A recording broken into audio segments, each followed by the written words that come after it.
Joe Rogan Podcast. Check it out. The Joe Rogan Experience. Train by day, Joe Rogan Podcast by night, all day. You've had a crazy fucking life, man. Like a really crazy life. So to get everybody up to speed right from the beginning, you spent 25 years undercover working for the FBI in the Klan, Nazi organizations, and biker gangs. And then some, yes, sir. What a crazy, crazy life that is. First of all, how did you first get started doing that? Good question. I grew up in South Carolina, played ball, all that stuff. I was always kind of if you look back, not trying to be cocky, whatever, because that's not it. You've had plenty of people on this show that are complete badasses. But I was kind of a bully of bullies. I always looked out. I like the underdog. I bounced in college, so I was already learning that gift of gab and fight techniques and stuff like that. And then I became a cop because when I was in college, I took a course. I'm taking electives. I went to college so I'd have 4 more years to figure out what I was going to do because I didn't know what I was doing. Me except too. Partying. I did 3 years. I was good at partying, but I hit an elective that was criminal justice, and man, I really liked it.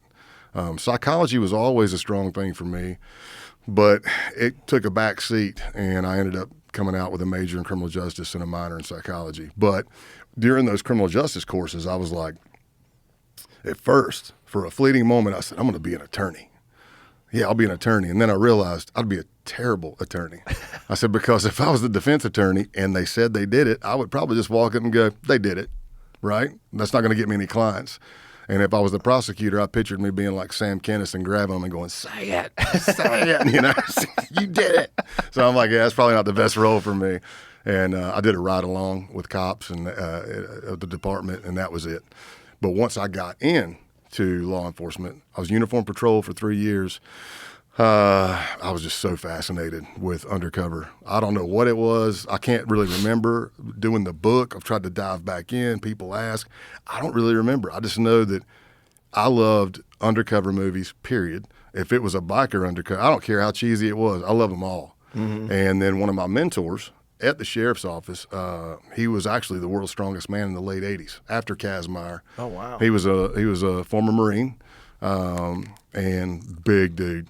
And he, as a task force, had gone undercover in some biker gangs. And man, I wanted to be a biker. I grew up on motorcycles, and then just started taking off from there. You got to think that biker gangs are probably super suspicious of people being undercover because it's such a theme. It's been around, right? It's been around forever. The stories of guys infiltrating biker gangs. It's been around forever. 40 plus years right now. Easy. Wow. Yeah, and then there's books made. There's books made. They go to court. They learn. Yeah. So it was right after the Vietnam War, right? That's when all the biker gangs really started I think it goes off. back to World. I mean, my history's bad, but I think it goes back to World War at least 2, right? Really? Because the way it goes, everybody always asks what a 1%er is, and it goes back. I think it's 1947, but it goes back to when your veterans are getting out. They have nothing. They had no decompression back then. They had no plans or programs for them. And they've been out here living this raucous, rowdy life. And now they're back in the States, and now they're supposed to just flip and be like.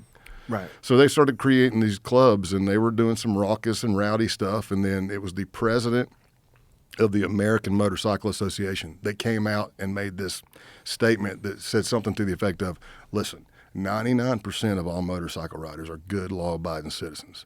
There's only 1% that's bad. And they took that as a badge of honor and said, we're 1%ers. Wow. Yeah. Cool stuff. Cool stuff. So who was the first person to infiltrate them? Do you know the history of that? I don't know. I don't. But it's been going on forever. As soon as they found out, it's like it's been the case with the mob. It's been the case with everything. Sure. Johnny Brasco. Yep.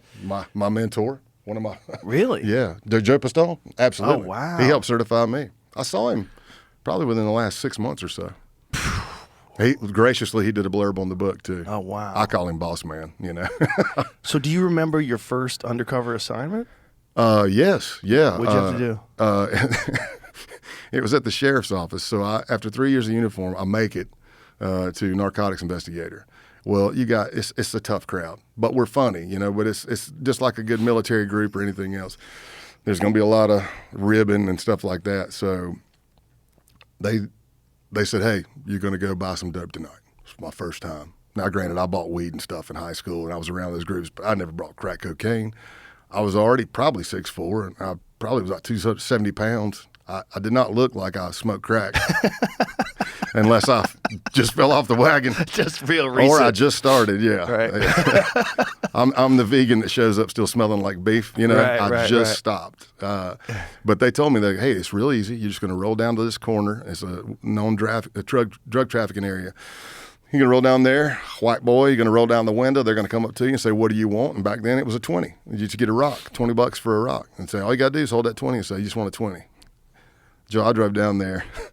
I know I was scared because I was out of my comfort zone.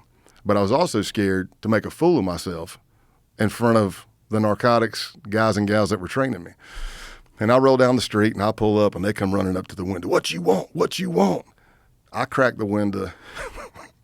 I crack it about this far, and I stick a 20 like I'm trying to go to a vending machine. I'm like, I want a 20, you know? And the dude's like, he takes the 20, but he can't hand me the crack rock back through the cracked window. He's like, roll the damn window down. And I'm like, oh, my bad. It's probably like a sliver of soap. Who knows? But that was my first drug buy. First undercover, like legit. And so what was the protocol? Like you had to buy the drug, and then what do you do?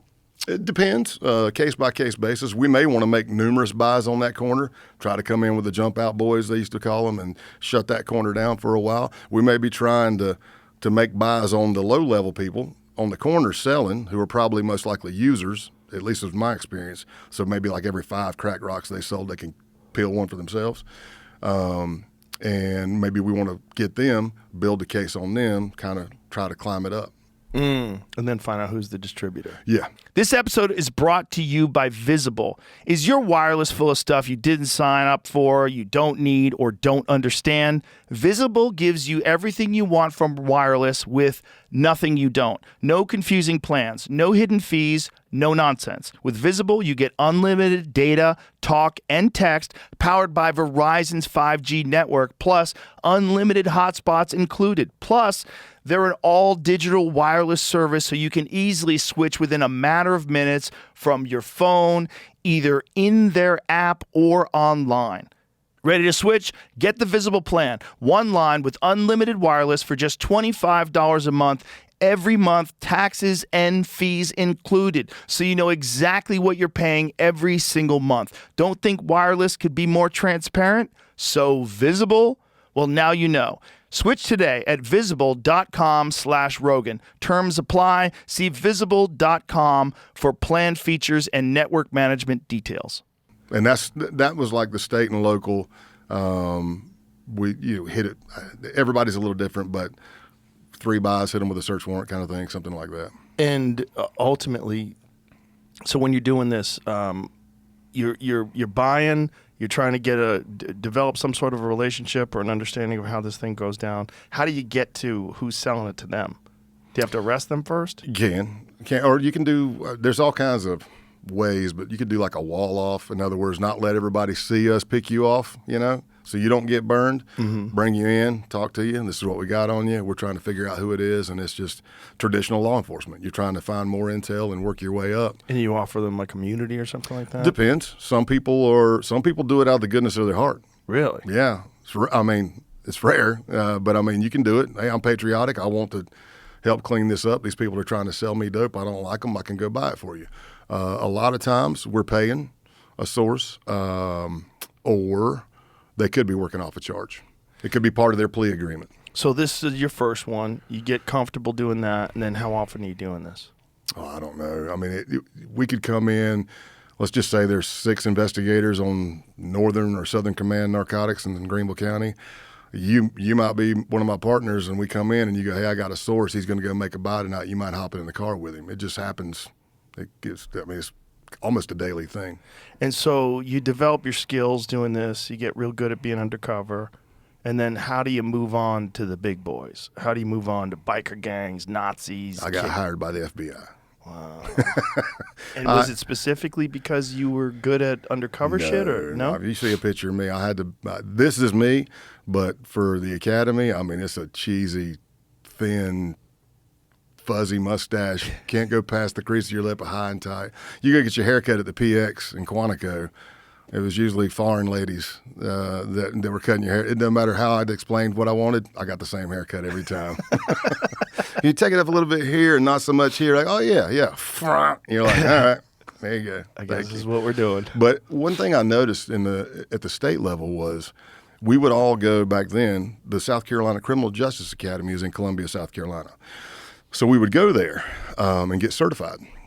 But in your county, I mean, how many ways can I shape? I'm in the same county, and you're going out here making buys. How many times can I change my car, change my outfit, change my facial hair, the hair on my head, until everybody starts knowing I'm a narc? Right. You know, because when you're in that local environment, and I mean, I'm talking Greenville, South Carolina, Miami might be a little bit different, or New York City, but you're going to court a lot, and people are seeing you in court, and then so how do you roll out there? So a lot of it turns into just running sources. To me, I believe developing and running sources is hand in hand with undercover, because other than them not being a bonded law enforcement officer, and I don't have a felon on my record, but they do, they're still the ones we're wiring up and going in to get the evidence. So a lot of it over the last many years with the defund the police and the black eye, it's hard to recruit. It's hard enough to get people to fill the uniform slots, so you really don't have anybody doing undercover. Most of your smaller departments that I've taught or talked to or learned from is they're just running sources. Really? So this all stopped during defund of the police, like the George Floyd times? Yeah, a lot of it. Yeah, the pendulum swings, right? Or it could be that because generations are different these days, people come to apply and they've got felons on their record, and we're like, bro, you can't be a cop. You got a felon on your record, you know. But I remember thinking, wouldn't it be kind of cool if South Carolina Criminal Justice Academy had all of the certified undercovers in some type of database where it says, hey, Scott's skill set is biker, you know, riding motorcycles, can go in a biker bar, whatever, strip clubs, this, that, and the other. Maybe Charleston County needs somebody. Wouldn't that be cool if I could just shoot down there and make buys for Charleston County, but go back, then that way nobody knows me in Charleston County. Right. And when I got in the FBI, that's kind of what they do. You get certified in the FBI, and you can go around the world. So what was your initial job in the FBI? You are a case agent. When you get hired, the only responsibility you have really is you are a case agent. And that means you investigate, you do your own cases. I did that the entire career. Even when I was doing undercover, I was still a case agent. But I went through the academy. I got New York City as my first office, and New York is the largest office, so they put you kind of like on a rotation. You don't just go straight to a squad. You're going to be like, they want you to learn the city. They want you to learn the ins and outs of having a placard and the bus lane and all that stuff, or just how to figure out how to get into the damn Lincoln Tunnel when 6 lanes go like that, you know. But eventually I went through the rotation and I got placed on the Colombian Drug Squad. So then people start learning you were a certified undercover at a state level and this, that, and the other. So then there might be something like, say, L.A. takes off a 3,000, and we're talking like 2001-ish, 2000, somewhere in there. So they take off, say, 3,000 pounds of weed in L.A., and it was supposed to come to New York. Well, we go with them and say, man, can you send us all the stuff? They're cutting leads to us saying, hey, it was supposed to go to this address. But we got to build the exact replica box. And it depends on the U.S. attorney working the case. They may want assistant United States attorney. They may want to just us deliver it, and that's good enough. Some may want us to deliver it, pull away, and then they've got a hidden switch or something that notifies us when they open it, just to make that case tighter. So I started doing cameos on stuff like that, and then I landed in undercover, which I don't really talk about in the book because it's classified. And we are coming up on 25 years, which is usually when they declassify them. It's kind of been outed, but I just don't talk about it because I don't want to end up in the box, the lie detector, and have somebody beating me down. But I landed that undercover, and after about 30 days in San Antonio, they gave me another 60-day extension, and I became the primary. And because I was there full-time working undercover, they transferred me to the San Antonio division. So the first undercover gig, what was your job? Like what were you pretending to do? The classified one, again, is classified. Okay. But I will say this. I was a security guard.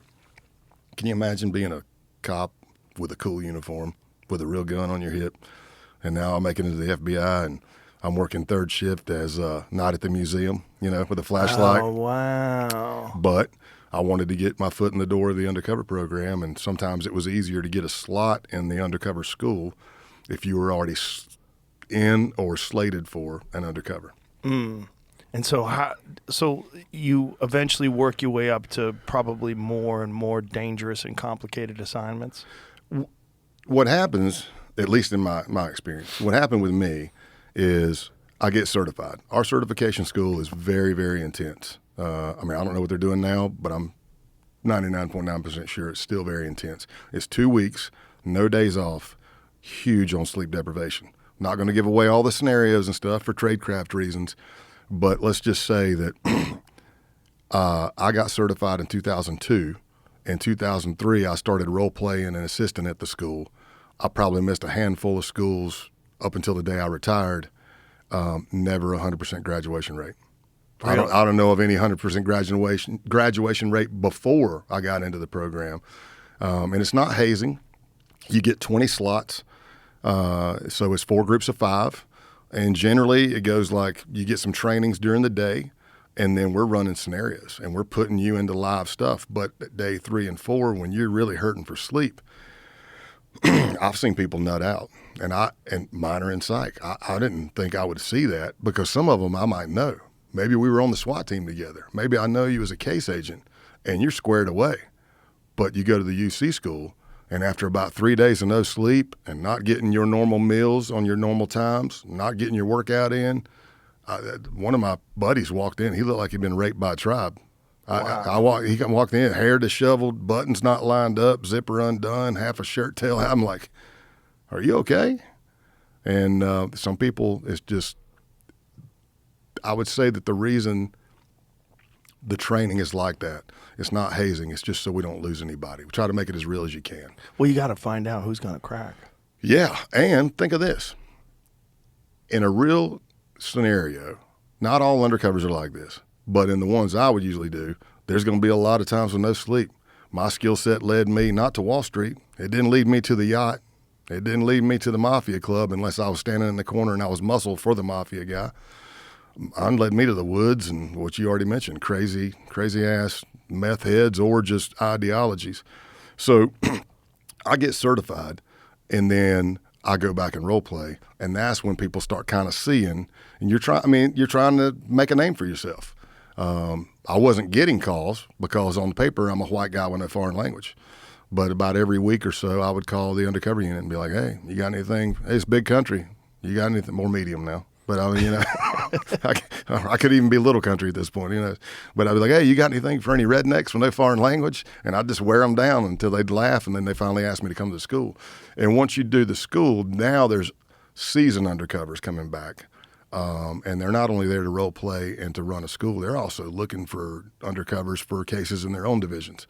And that's where I kind of started getting into some things. It has to be one of the most exciting kinds of law enforcement. For me, absolutely. It has to be so crazy. And so at the end of the day, military, first responder, type A personality, we're adrenaline junkies. Yeah, and that's got to be a gigantic rush. Yeah. They're on to us. I've talked to a few guys that have done that kind of work, and they always speak of it with sort of fond memories of how crazy it is. It's weird. It's like it's a very particular type of person that would want to put themselves in that highly stressful, adrenaline-charged situation where, any mistake and they find out who you really are, you're dead. Could be. Yeah. Yeah. Now you make me second guess my career. Seems like it worked out. I'm gonna call it's Cash now. I'll call Cash. Hey, you think I could come back in? Yeah. What was the first one that you got? The first assignment that you got? We're like, oh boy, this is big leagues.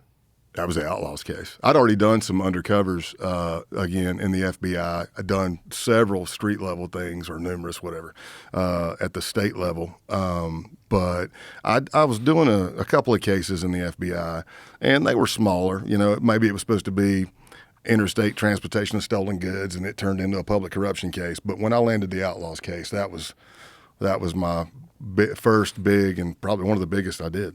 So how does that go? How did that start? I'm not a smart man, so that's how it started. Why do you do this, Scott? I go, I'm not smart. I am stupid. I'm a glutton for punishment, and my last name's Payne. You know, in that case, they'll do canvases. A lot of times, so I was an undercover coordinator. Every division has an undercover coordinator, so you are the front line on all things covert, and you're the liaison between headquarters and that field office. So if I had a case come up, I may already know you or whoever and be like, hey, I'll just put a text out to you. You interested? Or we may just send out a canvas, and then a canvas comes from headquarters and goes to every undercover coordinator. And if it gets to the point to where no certified undercovers have responded, then they'll do like a bureau-wide canvas and see what we can get. I can't remember exactly if somebody called me on that one. I'm pretty sure. I don't remember that Outlaws being a canvas, but it possibly could have been. Well, you fit the bill. Well, yeah. You look like an outlaw biker. It depends. / Viking, whatever. Yeah. It depends. See, that's what a lot of people. I'll get off on a tangent, but throughout my career, my mentors, my peers, people I've been blessed to mentor, some people come up in the office, very good friends, unbelievable agents. I mean, brainiacs, awesome. They'll be like, man, I could never do what you do. My beard would be down to here, whatever, tatted up. And I'm like, well, don't do me. What's your background? And they're like, well, I was an accountant. And I'm like, with who before they had been? I was an accountant with Disney or whatever. I was this. I was a lawyer. Well, you be you. Somebody's probably going to be pissed because they're going to say it's tradecraft. But listen, I could bring you in, and you just walk into the group. I'm the primary. I've already laid all this stuff out. It's a chess game. We're always trying to stay 4 or 5 moves ahead, or master of puppets. I'm just trying to connect with people and work the scene. But you come in and you dress as an accountant and you talk like an accountant, and then you walk out. You're you. It's real. Right. So there's roles for all sorts of different types of personalities and life skills. Yeah, and I'm like, you might see something where they say, I need a person this tall that speaks this language, that does this and knows this, but what are you trying to do? Essentially, the FBI works everything.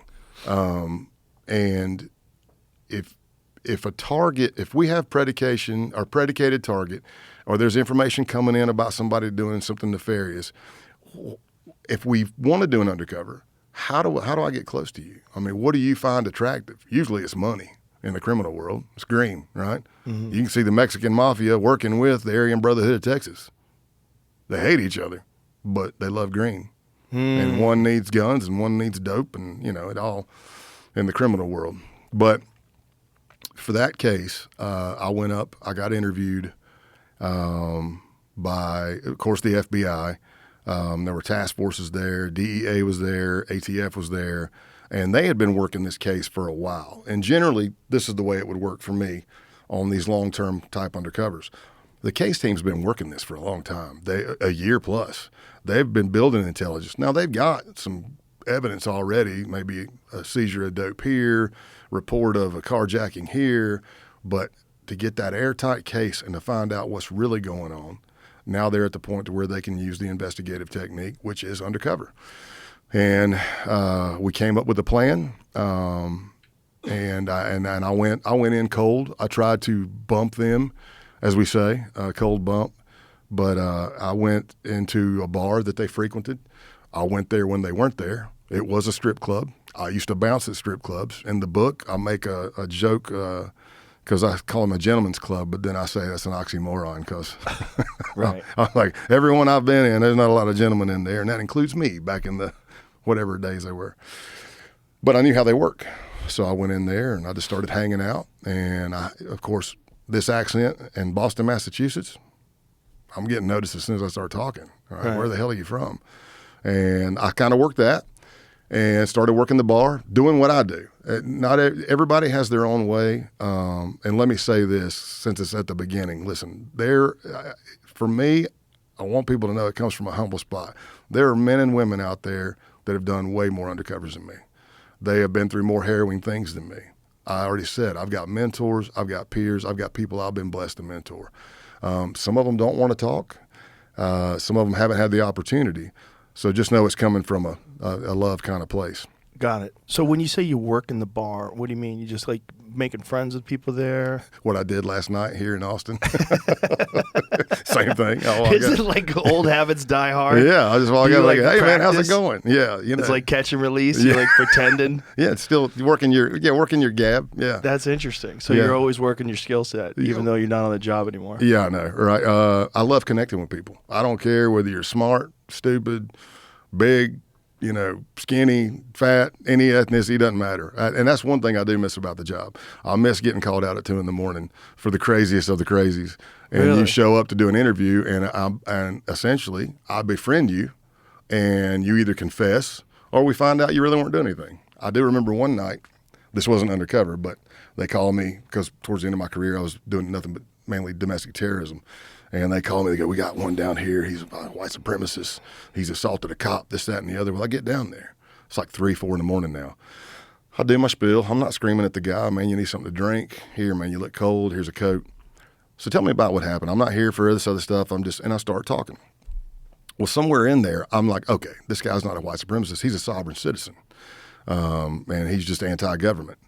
Pro-sheriff, elected, but anti-government. Sovereign citizens, I really can't stand to deal with them. It's like absurdity to the max. Explain sovereign citizen to people. You see it all over YouTube. They don't like, they get pulled over and I don't need a driver's license. I'm in commerce. I'm in transit. If they touch you, well, that's rape. They think they've got I'm going to forget it, but it's like $250,000 being held by the government for each person.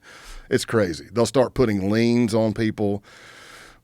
People put on trainings. So when it first started happening, a cop pulls you over and they see like this thing signed in blood and the paperwork looks legit, but hell, I never got that training. Is this legit? I guess I can't pull this guy over. Then you start diving in, you start getting the training. They go, these people are full of crap. And then you see the cops popping the window and dragging them out of the car. You're still going. But this guy was a sovereign citizen. He had a brother. And we're talking. And he's telling me this stuff and the Constitution and the Declaration of Independence. And I'm like, yeah. And I said, but how do you know that's what the forefathers meant when they signed that? And he said, because I was there, son. Oh, boy. And that's when I went, oh, he's not just a sovereign citizen. He's a kook. He's crazy. Why did it take me this long to find out? He said I was there? Yeah, I was like this. He goes, because I didn't even miss a beat. I go, how do you know? Because I was there, son. And I went, there. Oh, you've been reincarnated about 4 or 5 times. Oh, boy. And I'm like, and you got this life this time? You got the one you're living right now this time? Well, you're talking to me at 4 in the morning. You look like you've had a rough life. I mean, I would, if I was going to buy into, reincarnation, I'd want to come back as maybe like my mom's dog or something like that, Eat, Something stay. cool. Yeah, something, get this a great life, sleep, eat, and play. But so back to the Outlaws thing. I go in, and I'm just shooting the shit. I'm just working the bar. I'm telling jokes. You get a crowd of people around you, and that's not trade crowd. I mean, that's just me, right? And by the way, for the listeners who may not know, little intervention. If you buy all your friends all their drinks and their food all the time, they're probably not your friends. You know what I mean? Yeah. I got all kinds of friends. Those aren't your friends. Right. Stop paying. They won't come around anymore. But that's kind of what I was doing. And then now we get to the night to where the Outlaws are leaving their clubhouse. And for the listeners that don't know, in the biker world, especially 1%er world, there's a mandatory meeting every week at a clubhouse, and they refer to it as church. So they're leaving church. I get the surveillance team telling me, hey, man, we're leaving church. I'm like, cool. I'm at the bar. Already the foxy lady in Brockton, Massachusetts. And That's a rough town. right. And marvelous Marvin Hagler. Yeah, I'd yes, go for a sir. jog and I'd go. Petronelli brothers. I'd go home and Marvin. Yeah. Yeah, I'm like, yeah. But They tell me they're coming. Now, the intelligence that they had provided me when we started getting this case together, I was like, hey, man, can they wear their colors, their cuts, their leathers in the bar? And they said, no, they don't allow that. And I'm thinking in my mind, well, that makes my approach easier because I'm not a tattooed guy watching naked women, listening to heavy metal and drinking next to a guy who's watching naked women and heavy metal drinking. They had that part wrong because about 13, 15 outlaws come walking into the bar, take the whole back bar. They're all wearing their colors. So does that change my approach? Yeah. I think it does. Yeah. Unless you want me to go up, and as I say when I'm teaching this, I go up and I go, what do you say? Come and go, hey, you boys ride? What do you? Nothing? No? All right, fine. I'm gonna go back on the other side of the bar. Please don't beat my ass. So I just was being loud and boisterous. It's me. That's what I do. It doesn't always work for undercovers. Some people don't like it, but it's my personality. Are you allowed to get drunk?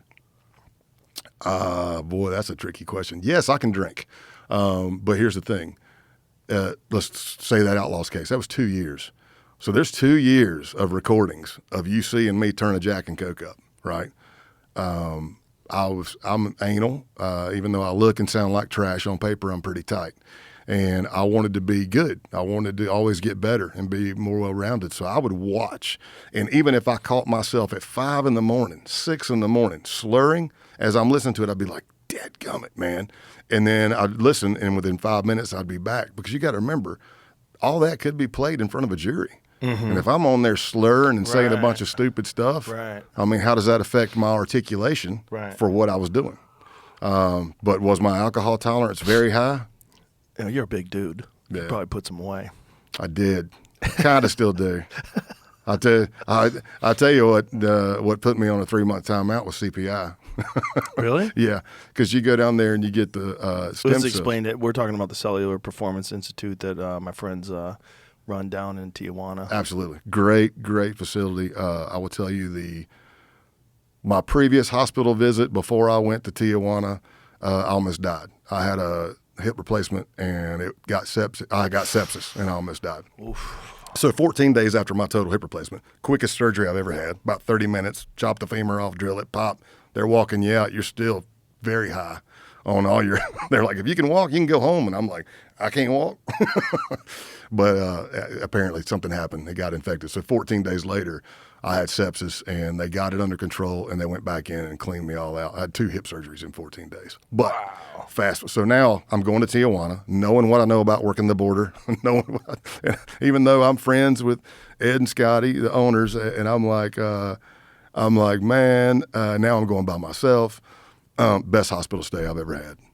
Phenomenal. It's phenomenal. It's an amazing place. Phenomenal. And what got me to cut back on my drinking is I got down there. You can't drink the week before, especially if you're getting the IV stem cells because they travel through your body and they grab stuff. So if you drink and it sees your liver working harder, it's going to go to your liver. So you're kind of wasting the shots.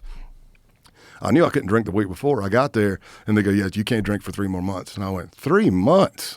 And they're like, I said, ain't nobody told me that. And I was like, and I immediately went, nah, I need to cut back anyway. That's fine, you know. But, the tolerance was high for them. But you have to be drinking with these folks when you're hanging out with them. You don't have to. But this will go back to an explanation of the undercover school. If you're going to drink, we want you to drink in a controlled environment when you're tired, because we want you to see how you feel. Mm. We also want to see how you behave when you're extremely tired and you're plastered, right? So you have to know that. In other words, you don't want to find out in the middle of the clubhouse that you can't handle your shit. Right. So yeah, you can drink, but you're being recorded. So be wary about it. What about drug use? This is what I can get is this tradecraft or not? Maybe this is the easiest way to say it. If I believe my life is in danger, and like literally I'm getting ready to die, I will snort the lacquer finish off of this damn table. And then I'll be like, is that all you got? You want me to do some more? Right. Because I really don't feel like dying right now. This episode is brought to you by LifeLock. Tax season is already stressful. You shouldn't have to worry about identity theft on top of everything else. And trust me, it's a big worry, especially since during tax season, your sensitive info does a lot of traveling to places you can't control. It goes through payroll, your accountant, or your tax consultant, and countless other data centers on its way to the IRS. Any of them can expose you to identity theft because they all have the info on your W-2, just the ticket for criminals to steal your identity. It's no wonder last year the IRS reported tax fraud due to identity theft went up 20%. You need LifeLock. They monitor millions of data points per second and alert you to threats you could miss. If your identity is stolen, LifeLock's U.S.-based restoration specialist will fix it, backed by the $1 million protection package. And restoration is guaranteed or your money back. Don't let identity thieves take you for a ride. Get LifeLock protection for tax season and beyond. Join now and save up to 40% your first year. Call 1-800-LifeLock and use the promo code Joe Rogan, or go to lifelock.com/Joe Rogan for 40% off. Terms apply. And then I need to get to the team. I need to get out. I need to get to the case team, and I need to get to an emergency room to make sure I'm not ODing, especially today with fentanyl and stuff. But that's kind of the general rule. I would say it's probably not a good idea for you to do drugs. Just without answering it completely, let me give you this. You're going to trial. We've got a 2-year case against you. And I'm up here articulating what I did. It's in my documents. It's in the recordings. And we've built this case. Usually with undercover cases, in my experience, the evidence is so overwhelming, the only thing the defense can claim is entrapment, which you should be able to shoot that down pretty quick if you've done your due diligence, or they try to make you look like a piece of trash on the stand. So imagine if they're saying, well, he did dope with us. You need to be able to articulate, did you? Why did you? That's more movie stuff. It does happen on levels, and I wish it didn't, but it happens on levels where people don't have training. And that's sad, because there have been plenty of people, let's just use biker gangs, from law enforcement, from local small department all the way up to feds, that have infiltrated biker gangs, that have patched and gotten their colors, but the cases went to crap. They lost themselves. They lost their marriage. They became addicted to drugs. So we shouldn't be. There's no case worth that. It's probably that's the best way to say it. There's no case worth you getting addicted to drugs or endangering yourself. Just walk. So what is the dance of getting to the bar, becoming a regular, and then eventually getting to know these guys? So that first night, I'm being loud and boisterous, and they did say that there was one particular member who loved to be the center of attention, and he loved to be surrounded by big dudes. Take that for what you want. I don't know. I didn't dive too deep into that one, but when you say hang out with big dudes, are we wearing clothes? Why is there a jar of Vaseline over there? What kind of party is this? What's with the cameras? Yeah. Hey, Scott, have a drink of this before you come in here and sign this NDA. Yeah. What? So I start befriending them, and I'm being loud. Let me take it back. I'm being loud. This guy did like attention. He sees it, and he's like, hey, where the F are you from? So I fire some stupid comedy thing back. We start going back and forth because he's already asked the bartenders, who the hell's that guy? Oh, that's Tex. He comes up here all the time from Texas. I don't come up here all the time. That's human nature. It's like, you caught a fish this big. By the 10th person you're telling, man, there was like 10 of them. Right. I had to fight them off with my pinkies. But I get called over. I don't know who sent a drink to who first, but he calls me over and just starts shooting the shit with me. And from then, he pretty much invites me to one of their Northeast regionals called Lobster Fest, held in Brockton at that clubhouse. And we were kind of on the way. There was a guy who was not patched, and his name was Scott as well. I said the name of the book. It's all adjudicated. It's all in the court proceedings and stuff. But Scott Town was his name, and he was a big dude. He was jacked, and he came in. I remember going to the bathroom, And again, I think I'm doing pretty good. Like I'm ingratiating. I'm being me. I'm talking, shooting the shit, not hanging out too much. I walk back over, play a little, you come chase me kind of thing. So I go to the bathroom and nobody's in there. And for the listeners that don't know men's bathrooms in bars, usually at the urinal, there's some kind of box, plexiglass with some kind of ads like, hey, this person's coming next week, that stuff. So as I'm peeing, I'm looking at the reflection and I see the door swing open and I see this jack dude, Scott. It must have made an impression because in the report, I even say he's wearing like a gray shirt with black trim. He's completely sleeved out. And I'm getting all this from, sleeved out on the left arm, huge earrings. And I watch him and I see him kind of ducking and looking under stalls and hitting the doors to make sure nobody else is in the bathroom. I'm acting nonchalant, but then I see him walk up to me. And for that split second, I thought, I'm getting jacked. I'm going to get jumped right here. But he ends up just asking me, what brings you to Massachusetts? I think what happened is they sent him in there to press me. And this is a good lesson. Don't bluff. If you bluff, whatever you say today, you might be still in that case a year and a half, 2 years later.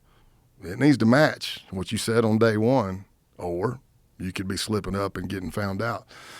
But I'd said where I'd been around, McAllen, grew up in South Carolina, all this stuff. He'd been to all those places because he used to travel the country fighting dogs. So if I'd have been bluffing, I'd have been done right there. And then from there, we start building relationships. Now I'm trying to ingratiate, and I'm getting invited to parties. My story was that I was a site survey specialist, and I traveled the country for investors out of Texas. And I would look at properties that they want to buy, whether it's residential or mercantile, and pull stuff from the clerk of court and all that kind of stuff. But as it usually does in the criminal world, it came out that I also did some crimes myself, and that's when we started getting into. They were doing insurance fraud first with me. They would report vehicles stolen and then sell them to me for a stolen price. And the story was, since I was based out of McAllen, Texas, I was just using the facts that we were moving vehicles to Mexico in trade for whatever, guns, dope, most likely dope, but whatever. And that's how we started. And then from there, now you start gaining more trust. You start hanging out more. You become tighter. You're building these relationships. And then it's like, hey, we just carjacked somebody. We got this car. We took this dude at gunpoint. This thing's got LoJack or OnStar or whatever was around, and then we know how to get rid of it. Don't worry about it. I got it. Have a truck driver show up. We load all the stolen equipment, vehicles, whatever, on the truck, and they thought they were going to Mexico, but they were just going to a warehouse somewhere in Massachusetts.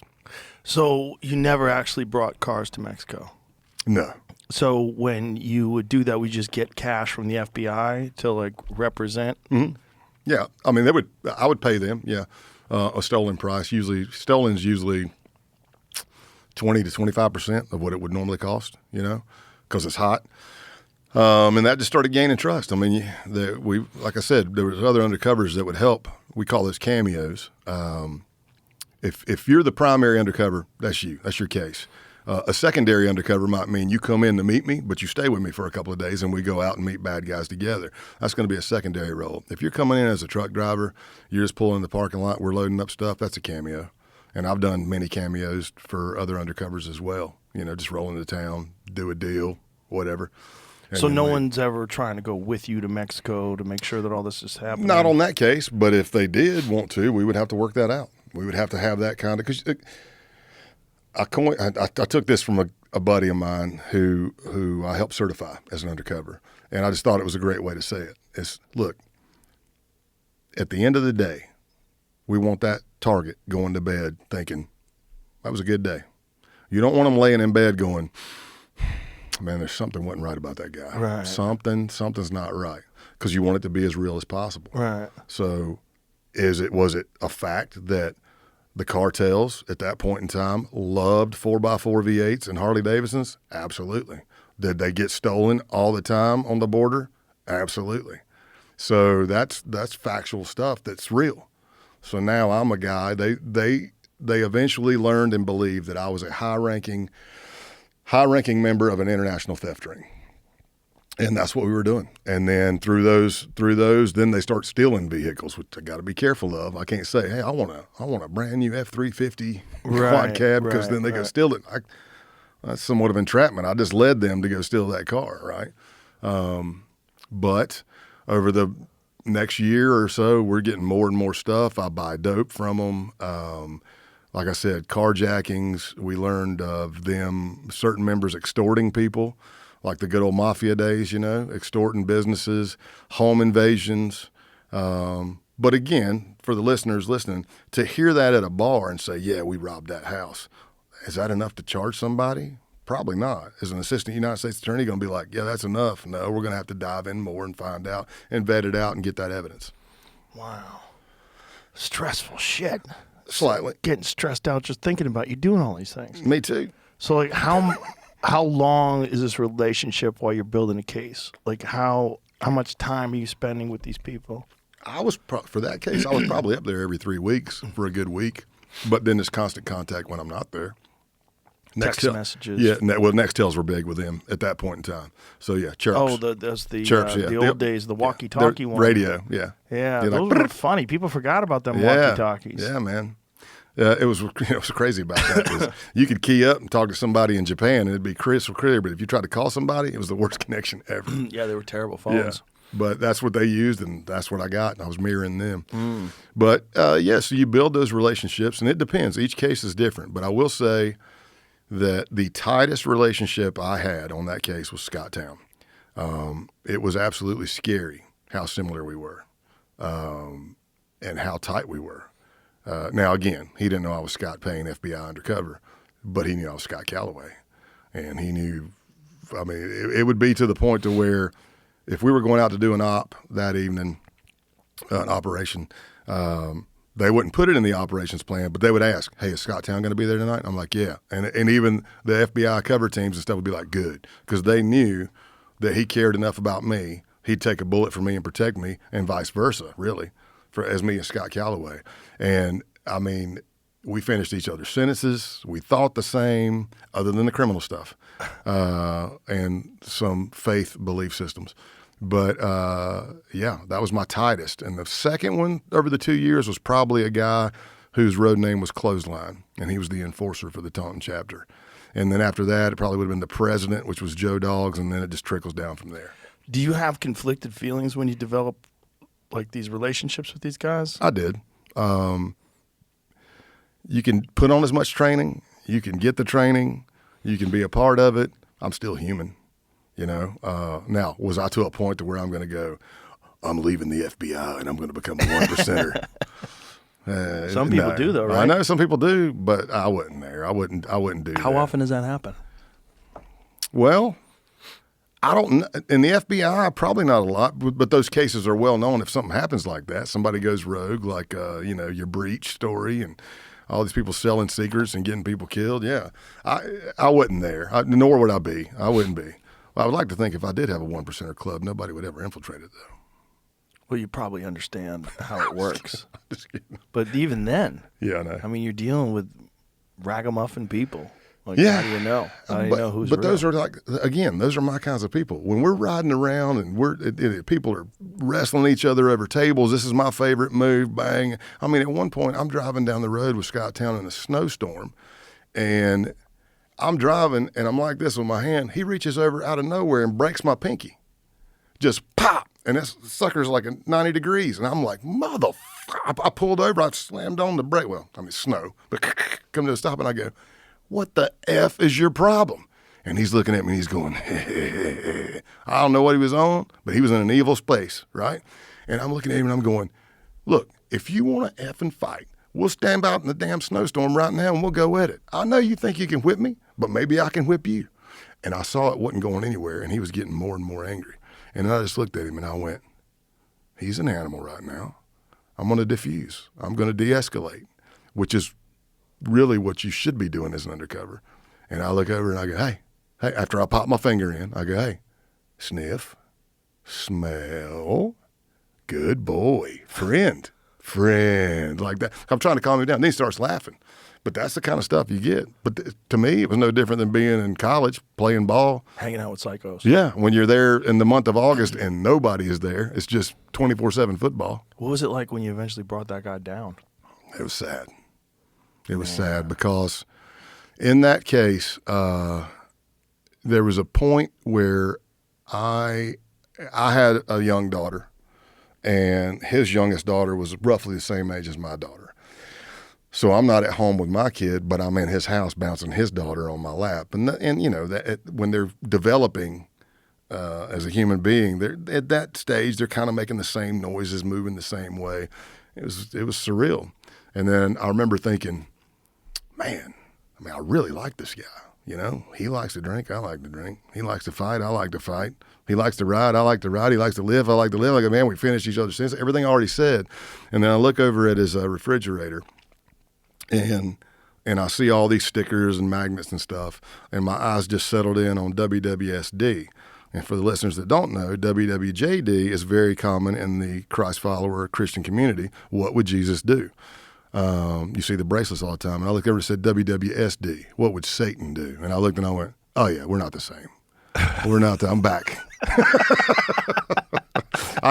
We'd be in the clubhouse and everybody's yelling. They're like, you know, again, people that don't know, whatever your biker club name is, you usually get these same sayings. So for the Outlaws, it's outlaws forever, forever outlaws. Hell yeah, yeah, yeah. God forgives, outlaws don't. Yeah, yeah. It's better to be first in hell than second in heaven. And I'm like, what? T, what's... Hang on. I'm like, I'm not saying I'm a chalk walking Christian because I'm pretending to be a 1%er, you know, evil man, but what story have you ever heard of hell where it was good? I mean, are you helping me out here? So, yeah, it's a crazy bunch. But on that case, one of the biggest things that happened is we had been going for a year and a half and doing all these things. They've carjacked stuff. We're getting more and more evidence. There was a Hell's Angel president murdered in Connecticut, Bridgeport, Connecticut. Terrible town. Yeah. Terrible town. Is it? I don't. Oh, Bridgeport's dangerous. So Bridgeport, Connecticut, and the other Hell's Angel that was shot didn't die, and he was able to give a description of a green truck with Florida plates. We knew at that time that Florida outlaws were up in that area because they were hanging out with our targets. And even when I would call, I'd be like, hey, man, it's hot here right now. If you come out, you need to be strapping. I'm like, well, I don't want to fly with it. I don't want to put a bullseye on my back then. I'm like, hey, if I show up, man, we'll give you a vest. We'll give you a gun kind of thing. So we're doing all that. And now we get to the point to where we can, all the predications there, they've done wiretaps. The case team has been doing a wiretap. They know that there's drug deals going on. They're doing surveillance. And now we're to the point to where we can introduce that I used to be in the dope game as well. My story was that the reason I got out of it and only did the stolen stuff was because some of my peeps got popped because the heat was getting close. So I pulled chocks and I was out. And all I do now is move stolen equipment down because it's a lot less, the way I explained it, it was less likely for law enforcement to catch me. And then they would ask, well, how come a white guy's not cut out by all these Mexicans you're working with? And I go, because I'm the gringo that has the contact at the port of entry and the contacts at the checkpoints to pay them $15,000 to turn their head for 2 minutes and let our stuff go through. And that was really happening on the border. And I knew that because I was on the border working it. Again, real things. You're just putting them into your story. But I now let them know it took a long time. I don't put words in their mouth. But I started laying breadcrumbs over weeks and months that I did used to be in the dope game.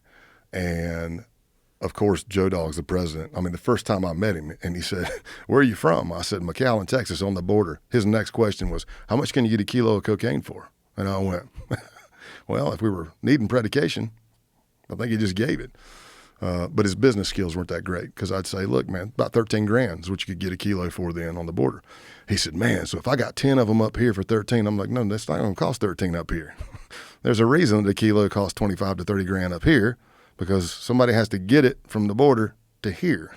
Right. Now, if you want to drive down the border and buy 10 for 13 a piece and you risk taking them back over, but So we let it be known that I had some cartel. Of course, they knew I had cartel contacts, and we started introducing those. Some cameo undercovers came in, unbelievable people, and we ended up doing what some refer to as a drug protection. There was going to be a drug shipment coming in, and my crew was going to be delivering it to another crew, and we needed protection. And we did it in Brockton, and several outlaws hopped in on it. The issue was this, at least one of the big issues. Pretty much that case, I had a great time. Yes, it's violent, and my mentality was changing. There is a podcast it's a series that's going to be coming out with the book, and they actually interview one of the task force officers who was over me on that case on the Outlaws. And I remember him calling me. He's like, "Hey, what can I say?" I said, "Tell him the truth." I said, I want to know what you were thinking. I know what I was thinking." And it was really, really surreal to hear him talking about he could see my personality changing. He could see, and like the FBI office might be saying, we want him to patch. And he was over here fighting, going, hell no, we're getting everything we need now. If he patches, then they can order him to do shit. And it was just really cool to hear that. But essentially for the case, it was me, an FBI case agent, and 2 task force officers. We had Detective Joe Cummins from Brockton PD, Sergeant Higginbottom from the Massachusetts State Troopers, and then an agent with the FBI. And that was it. I mean, they would add some here and there, but for 2 years, that was it. It was us. So now we get to this point to where we're like, man, let's do this drug protection.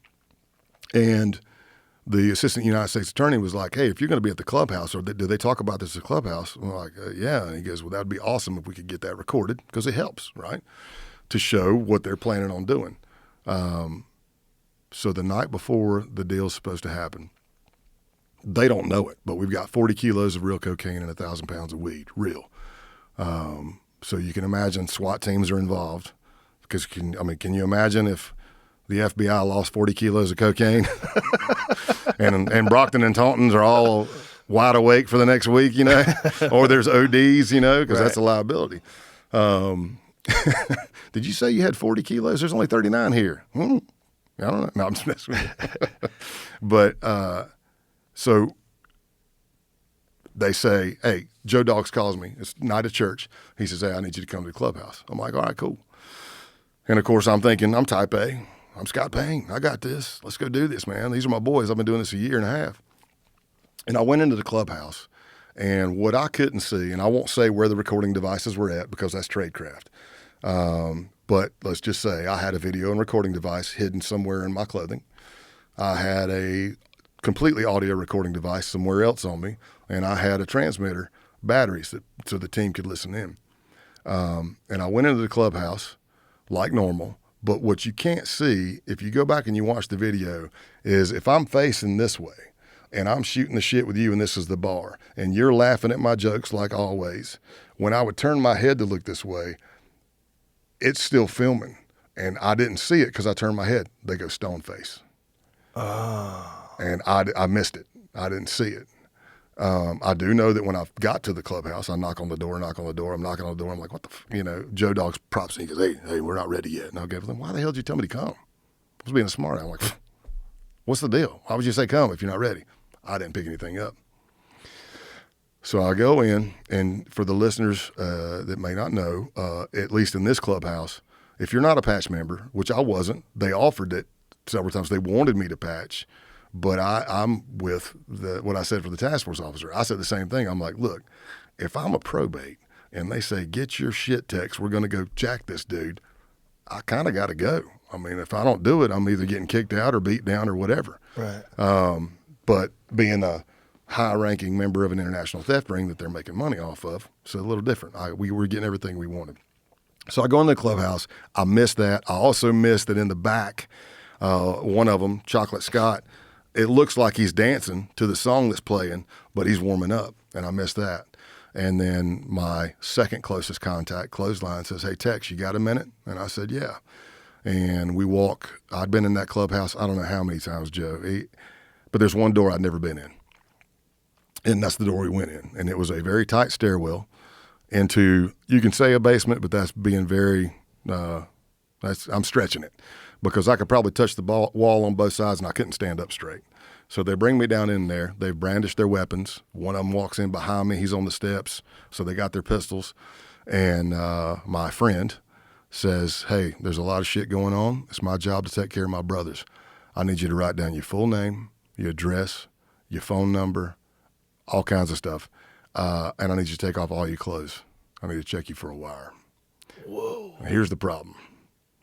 Had I not been wired, embarrassing, yes. Naked with a bunch of men around you in a cold basement. Yeah, that would have been bad, but it would have been no threat. But I was wired to the hilt. And so you think, man, do you fight? Do you try to get out? Well, there's already 2 or 3 there. I'm probably going to do some Tommy boy shit and knock myself out on the joist as soon as I start trying to fight. And then upstairs, there's 10 more outlaws. And that door, what I was getting to earlier, I didn't say, if you're not a patch member, you can't touch the door. That door has more than one deadbolt on it. They had welded metal hooks to the frame and put one of those like shipyard metal bars across. So from a breacher standpoint, it's a fortified door. It might be easier to breach the wall next to it. So we're down there in the basement. And when I go to write my name down, I forgot my middle name. And that's because I was having an oh crap moment. I had an adrenaline dump.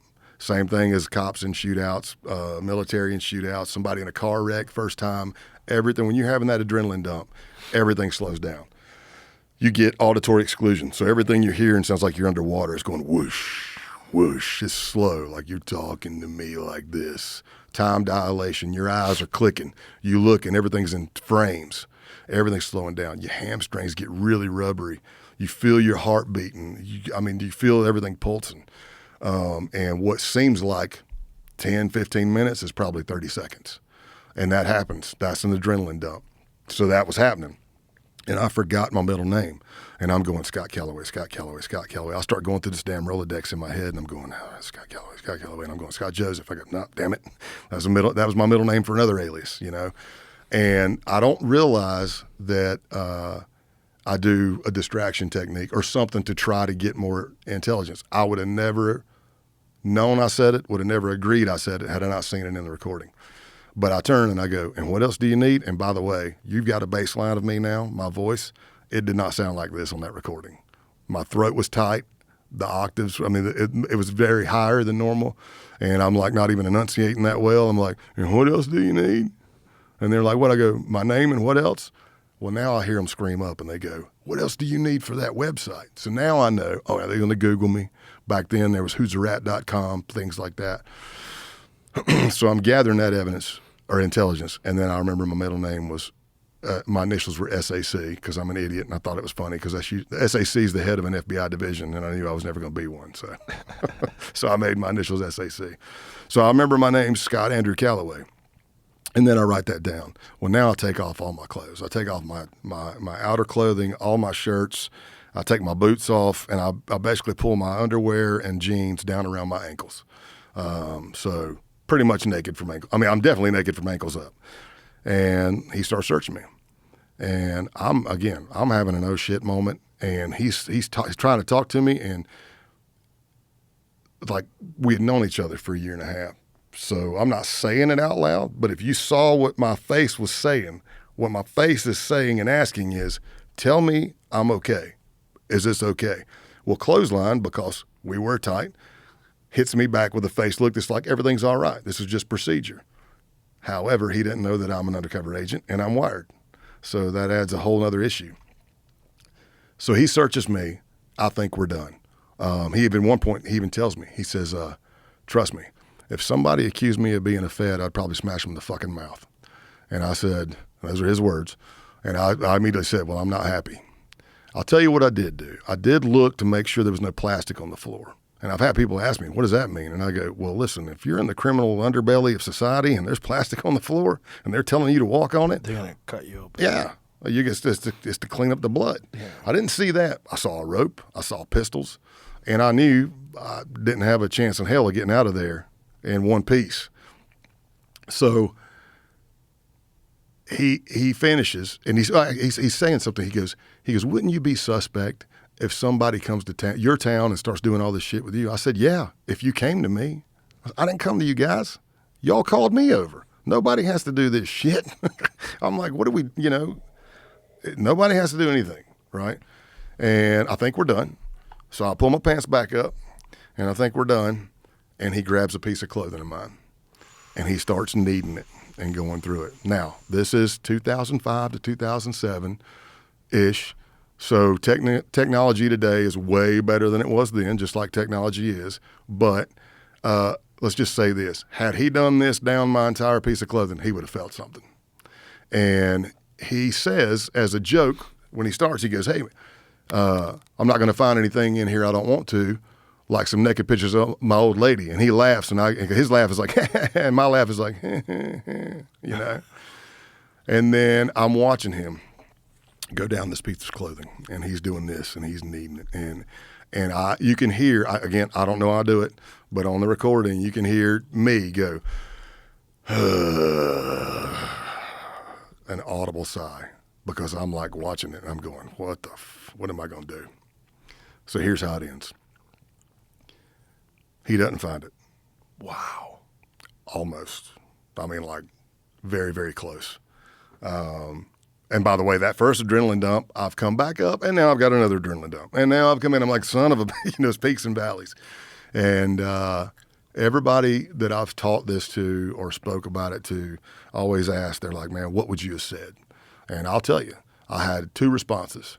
Because I'm a jovial idiot, my first response, if he would have said, what is this? I would have probably said, I don't know, some naked pictures of your old lady to try to buy myself some time, maybe make him quit searching. The only other thing I had, Joe, is, and I remember it like it was yesterday, I would have said, the gig is up.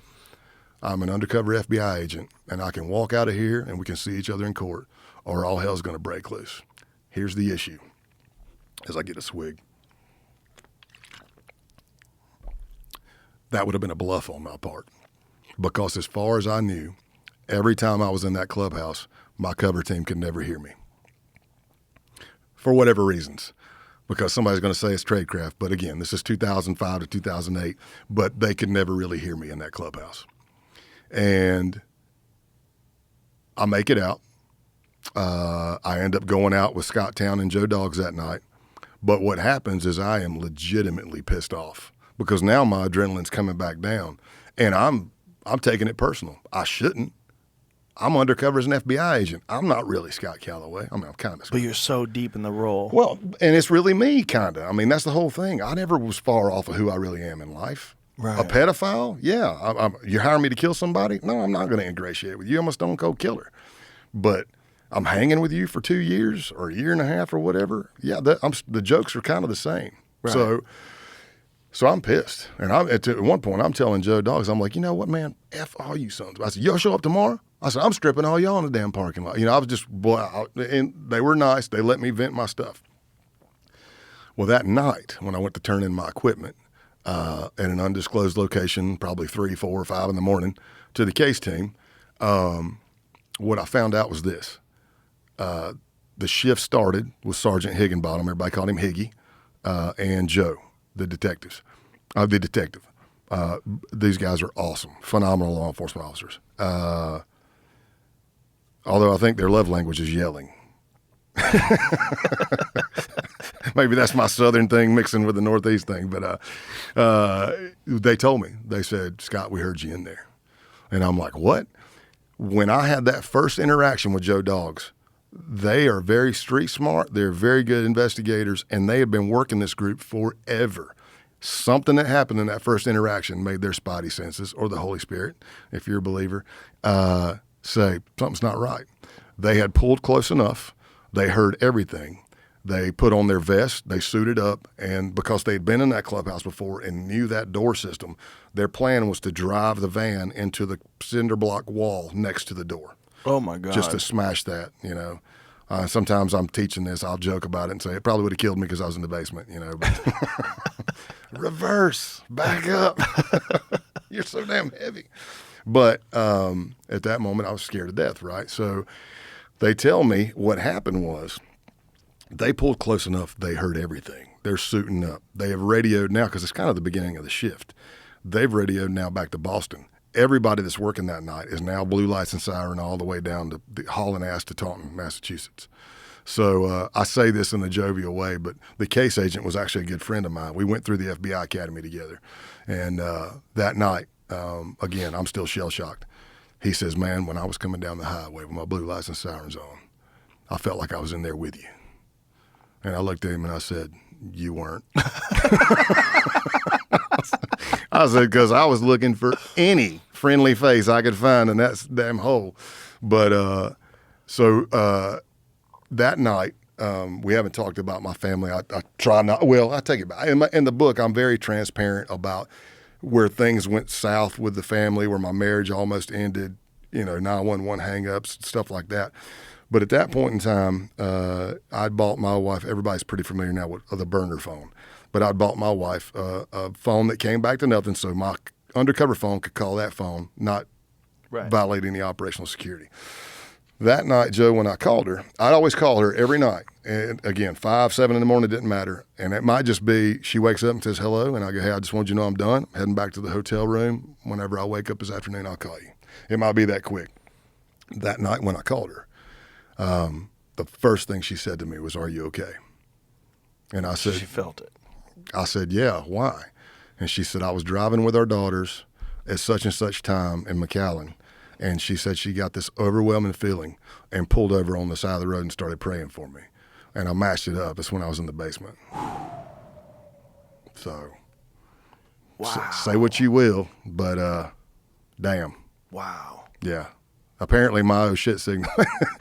Apparently I don't need Verizon or anything because it went from Boston all the way to the bottom of Texas. But it's just, that's just one of the things that happen, and it just takes a toll on you over time. I can only imagine. Yeah. So I'll get you to the next day. We do the deal. Clothesline doesn't show up. Well, that pisses me off. Wait a minute. You're supposed to be my boy, and you took me into the damn basement and stripped me at gunpoint, but you can't come up. You don't show up the next day and help with this thing? Again, I'm taking it personal. I shouldn't. So everybody knew there was a beef. Let's just fast forward a month or two. I go back home, I come back, and Big Scotty had even said, he goes, look, these guys are going to settle this like grown men face to face. It ain't going to happen over the damn phone. So the next time I go back to Massachusetts, I'm at a cantina we used to go hang at and drink at in Bridgewater. And Another hard town. yeah. These are my people. This is where I get called. We did not do any meetings at the Long Wharf Marriott. You know what I mean? How would you like to meet me at Legal Seafoods tonight, my fellow criminals? Yeah. So I'm at this cantina, and Clothesline walks in. Now you got to remember, the last time I saw this dude, he took me into a damn basement, and he looked a little rough, like a little whipped, like he'd been disheveled. And he says, hey, man, can I talk to you for a minute? And the first thing I said was no. And he says, why? I said, because the last time you asked me that shit, I ended up naked in the basement. No. So he says, no, it's like that. So we went back in the kitchen, and we're talking.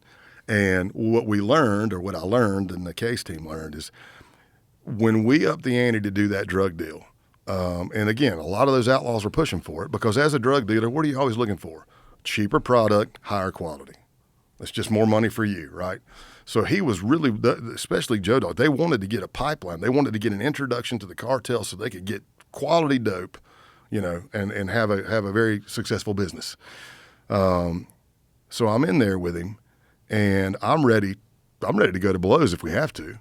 And he starts talking to me, and he says, Scott, he said, what had happened, what I was going to tell you, is that the call went up to the top, and the top to us meant Milwaukee Jack was the national president. And this makes a hard argument for when they say, it's not an organization, you do your own stuff, we only DM each other, nobody knows each other's business. Well, then how did it go to the top of the Outlaws, who said, has this guy ever really been checked? And they go back and say, well, we've done like 6 to 8 jobs with him, and we're not in bracelets, meaning handcuffs. And he said, I don't care, check them. So now, that's when I get stripped in the basement. I learned that, and this is what Clothesline tells me. And you got to remember, my mindset is, screw this guy. I'm ready to go to blows. I'm not going to look like a bitch. And he says, man, I know I was born to be an outlaw. I'm either going to die young or die in jail. He said, and these are my brothers. He said, but I really don't have a lot of friends. And he said, ones that I know would take a bullet for me and I'd take a bullet for them. And that's when I start looking at his face and I'm going, oh, shit, don't you say it, man. Don't you say it. And he says, and you're one of those people. So now I'm like, ugh. And he says the reason he didn't show up is because he felt so bad for what he had to do to me in the basement that night. He got so obliterated that night, he was passed out through the whole drug deal the next day. So that night when I called my wife, she says hello, and my first words are, or she's like, how's it going? How did it go? My first words are, I am a dick. I go, I am such a dick. This guy loves me. He cares about me. Now, that's the real side. That's the human side. Now, there might be, we don't train that way. We tell you, look, that's not you, but I'm still human. I'm out there. I'm surprised we hadn't said this yet. A lot of times if I'm speaking or teaching or whatever, I'll put up there, what does undercover mean to you? So I'll ask you, what do you think undercover is? You're pretending. Okay, you're pretending. You infiltrate an organization, pretend to be one of them. I get that a lot. I get lying. We hear acting. You're a character. Here is the definition of undercover work. You are building relationships that you're going to betray. And that sucks. If you look at it that way. Especially if you genuinely have something in common with these guys. Right. And you actually like their company. Now, don't get me wrong. If you haven't done anything illegal, well, then no, I'm really not. I mean, I guess I'm still betraying you because you thought I was somebody else, but we're not arresting you.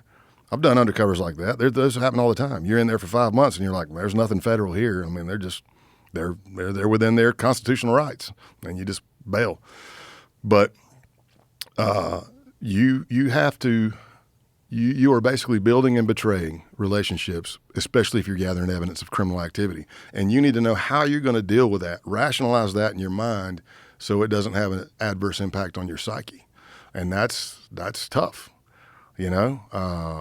I'll fast forward you a little bit. I crashed on that case for a 3-year period. I'd been going nonstop, and I'm not saying I'm tough. I met my threshold. I think your threshold changes every day, just like your comfort zone. Some days I take off jogging at 54 years old. Sometimes I take off running and I go, it's going to be a damn good day. I feel light, fluffy, floating on the clouds. Some days I take off running and I go, how long have I been running? 2 minutes. Damn. It's going to be a long day. So your comfort zone changes. I think your threshold changes, but I go into great detail in the book. But for 3 years, I had been doing too much. Well, I say doing too much, but even when I moved to Tennessee, I did too much again. I just learned how to balance it better. I'm a workaholic. I love working. I love doing it all. SWAT call-outs, running tactical schools here, case agent first, building cases, putting bad people in jail, undercover. But I had stopped taking days off because I didn't want to give management a reason to tell me I couldn't go do an undercover. I'd just work through the weekend or be undercover through the weekend, come back, type up all my stuff, then run my cases, teaching all the tactics and firearms for McAllen and Brownsville agents, resident agents, which is just satellite offices out of San Antonio, on SWAT, running firearms for them, stuff like that. And I just stopped taking care of myself. So we get to a point to where, like I said, in great detail in the book, but just picture this. I already gave you a little bit of a blurb on the undercover school, right? 2 weeks, no days off. Let's just say I'm there for 10 days. Well, once we put you to bed, we're probably going to hang out and drink a little bit because you're my peer. And it's also therapy. And I have it. Maybe it's good to know that you're not on an island by yourself, that there are other people doing the same thing you are. And there's a lot of bonding that goes on there. But that means for 10 days, I'm not getting a whole lot of sleep. And I've probably got too much alcohol in my system, if we're being transparent. But then I leave straight from that undercover school and I go right into an undercover. And let's just say I land in Sturgis, which I did, and the Hells Angels shoot 5 outlaws at point blank range. My first day there. Like I hadn't even been in town like an hour. Now there's 2 old ladies, 2 patch members, and a probate, but they're all shot. They confirmed it was the Hells Angels. We're talking paralyzed from the waist down for life. We're talking shot, crushed clavicles. I mean, not just like a zinger. And now you're back doing that for days on end. And when I would get home, I would stop taking care of myself. I got to the point to where I was a walking zombie. I was on antihistamines, decongestants, inhalers. I was taking hydroxycuts like crazy. I was making the strongest coffee I could possibly make. And I'd drink a pot of coffee and fall asleep. So what I learned through the book process, even though I'd learned a lot already, I found out from my wife I was a ghost, man. I'd come home from SWAT, work, undercover, whatever. I'd be on the couch and my daughters would be on my lap. I'd help put them to bed. But my wife couldn't even ask me a simple question about the bills. You know, hey, there's this bill. I got, do whatever you got. I can't think. I just need to. And she wanted to do everything she could to support me and just let me veg and not put anything on my plate. So we get to the end of the outlaw case, and I'm starting to crash. Didn't know it. If you are a certified undercover and you are active in the FBI, you mandatorily have to be psychologically assessed twice a year. That whole thing is called Safeguard. I'm not outing anything. It's out there. It's on the internet. But the Safeguard process was created by Joe Pistone, Donnie Brasco. Wow. It was created by Joe and a former agent who was, his background was a clinical psychologist, Steve Bann. And they came up with this because Joe, you got to remember when Joe was undercover, there was no Attorney General guidelines. There probably wasn't even an operational procedure manual for undercovers. It was like, here's money, here's your recorders, go make a case. He was one of the first 25 undercovers in the FBI in 1972. That happened right after Hoover left. Hoover did not believe in the undercover technique, but as soon as he was out, they started working undercover. But the Safeguard process goes like you take a bunch of psychological tests, and then you're going to sit down, you're going to take a break. It's going to put a bunch of numbers into some charts. You're going to sit down with a clinical psychologist. They may be an agent for the FBI or they may be contracted in. They're going to go over all that stuff with you. They're going to dive deep into your psyche, try to. And then after that, you're going to sit down with somebody like a Pistone or an experienced undercover, because you know the old saying, you can't bullshit a bullshitter? Well, we use undercover, UC, as a verb. You can't UC a UC. So I remember going to take one of the tests as an open-ended sentence. You have to fill in the blanks. So I'm on my way to Daytona at a world run with the Outlaws, still rolling heavy in the case. And I stopped off at an undisclosed location to do the assessment. And I remember, like, the open-ended sentence might be, men are, and you got to finish it. I'd always say men. Women are. I'd put women. They'd be like, what do you mean? I go, you know what I mean. I'm not opening that can of worms. I'm like, man, no, we're different. How's that? But there was one that said, the last time I relaxed, and I couldn't think of anything. Wow. Nothing. And that's not me BSing. I'm like sitting there at the table going, well, I work out all the time. I'm like, but that's not relaxing. It's not like I'm namaste and listen to Yanni and shit. I'm like, I'm trying to throw 45s across the gym, you know? But I'm like, So I just made up a story. Even at that moment, I thought, man, that's really screwed up. Wow. But I was like, yeah, ain't a big deal. And again, way more detail in the book. But the thing that happened to me was I ended up out partying with outlaws and Mongols all night. I wake up the next morning. I mean, you can hear and feel the whiskey and eggs squishing in your belly. You know that, you know. And I'm like, I just feel disgusted. I'm gonna start working out. So I'm in the hotel room doing, before P90 came out, but kind of that thing: burpees, mountain climbers, push-ups, air squats, sit-ups, all this stuff. And I came up, and by the way, this is after I hit the inhaler, took a decongestant, antihistamine, 3 hydroxycuts, 2 cups of coffee. I don't know if there was anything else in there. I later learned that was basically a cocktail for an anxiety attack. I was like, who knew? It doesn't make a lot of sense. But I had an anxiety attack. I was trying to work out. I came up for air, hyperventilated, forgot all about combat breathing, forgot about paper bags. And but did I stop? Did I say, man, that's really screwed up? No. I took a nap, got up, started drinking Jack Daniels, and went back. But when I flew home, I slept wheels up to wheels down till I hit Houston. And then I slept wheels up to wheels down till I got to McAllen. And I think probably the first 2 days I might have slept close to 20 hours a day. But for the whole week, from like Sunday to Friday, I slept an average of 16 plus hours a day. Wow. And I wasn't depressed. I wasn't sick. I know what they both feel like. I was that damn tired. So by Friday morning, I take a phone call from a former good buddy of mine. He is probably one of the best undercovers I've ever seen. But he was calling me about a possible another biker case. And his first question was, "How you doing, country?" And I'm like, "Not too good." And then he let me talk for an hour and convinced myself I needed to call Safeguard. So I called them. They came in and did an on-site assessment. They diagnosed me as overassigned, and they said, "You can continue the case on the phone until they take it down."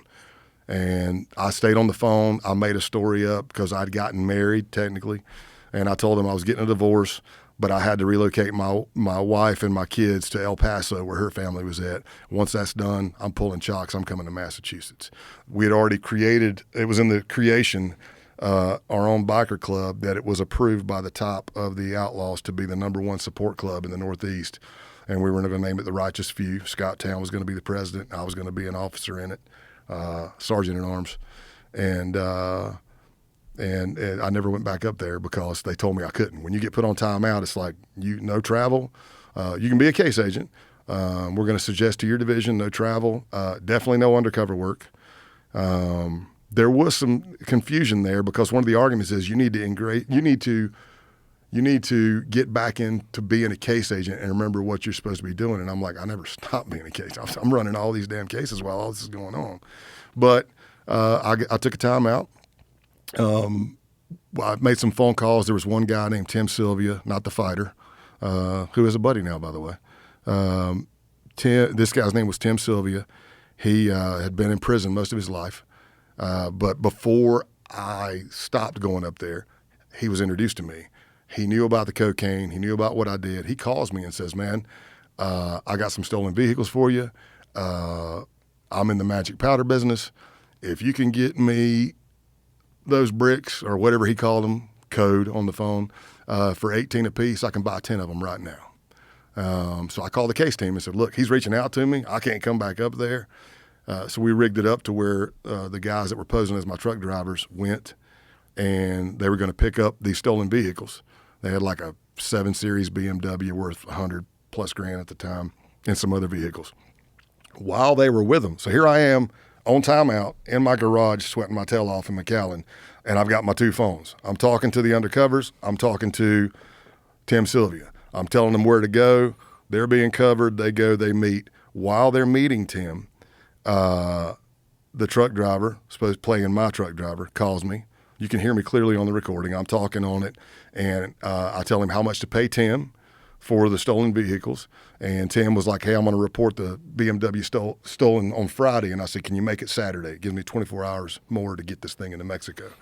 And they did that. And then when they went to load the vehicles, he hit them for an 18 a key for 10 keys. And they said yes. And they ended the case with them doing a ruse delivery of that dope. And so you ask about the relationships. So this is how it ends. I'm in Nevada helping put on an undercover school. That was one thing that Safeguard said I could go to because they also knew they could do many assessments, watch me, put me around other undercovers, make sure I'm not losing my shit. And I can't remember the time difference to Massachusetts, but I've already been drawing up diagrams of all these houses and clubhouses I've been in, and I'm, sending those to all these SWAT teams all over the Northeast that are going to be hitting all these places.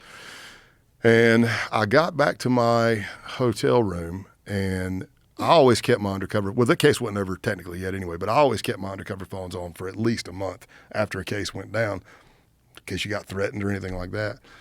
Well, I get back to my room, and my Nextel's chirping. And I check, and it's Scott Town. He's left me a message. So I chirp him up.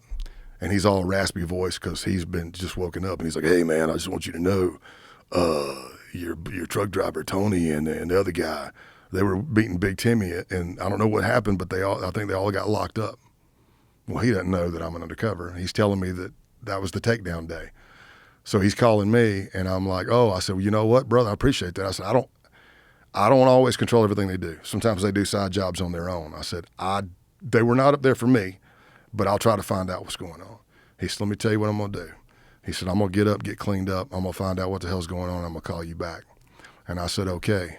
His last words to me were, I'm going to get choked up. His last words to me were, I love you, brother.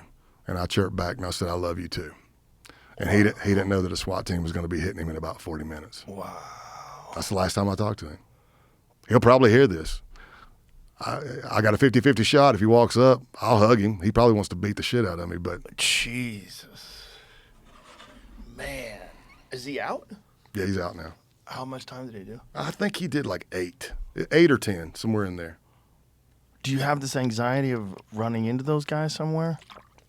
Yes and no. It really comes with the job. However, somebody pointed out a difference to me the other day. I'm like, look, man, as a cop or as an agent, you're locking people up and they're getting out.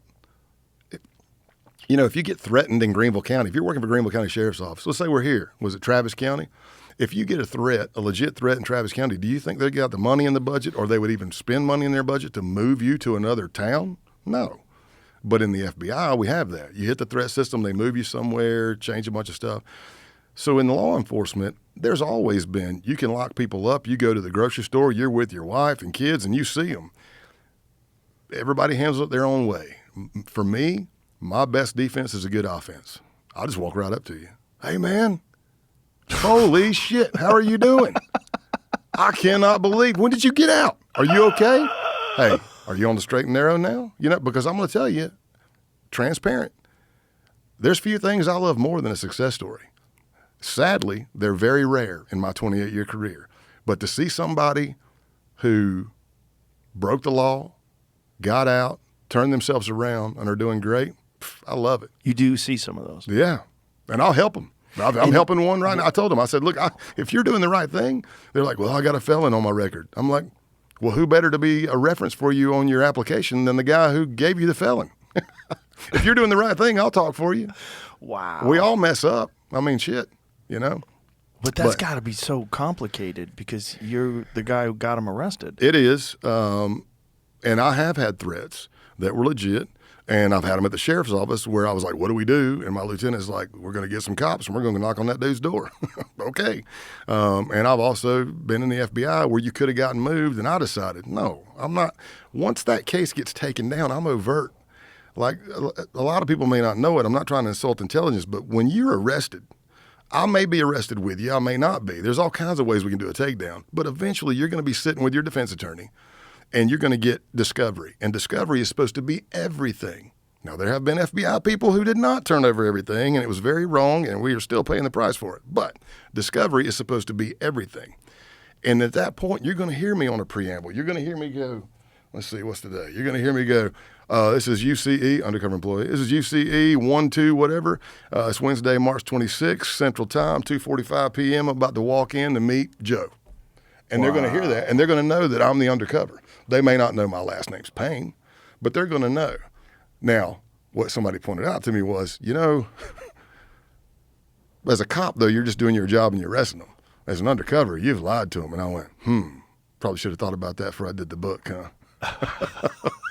Damn. But I try not to, I don't want to live my life in fear. I'm an optimist. I'm a glass always half full guy.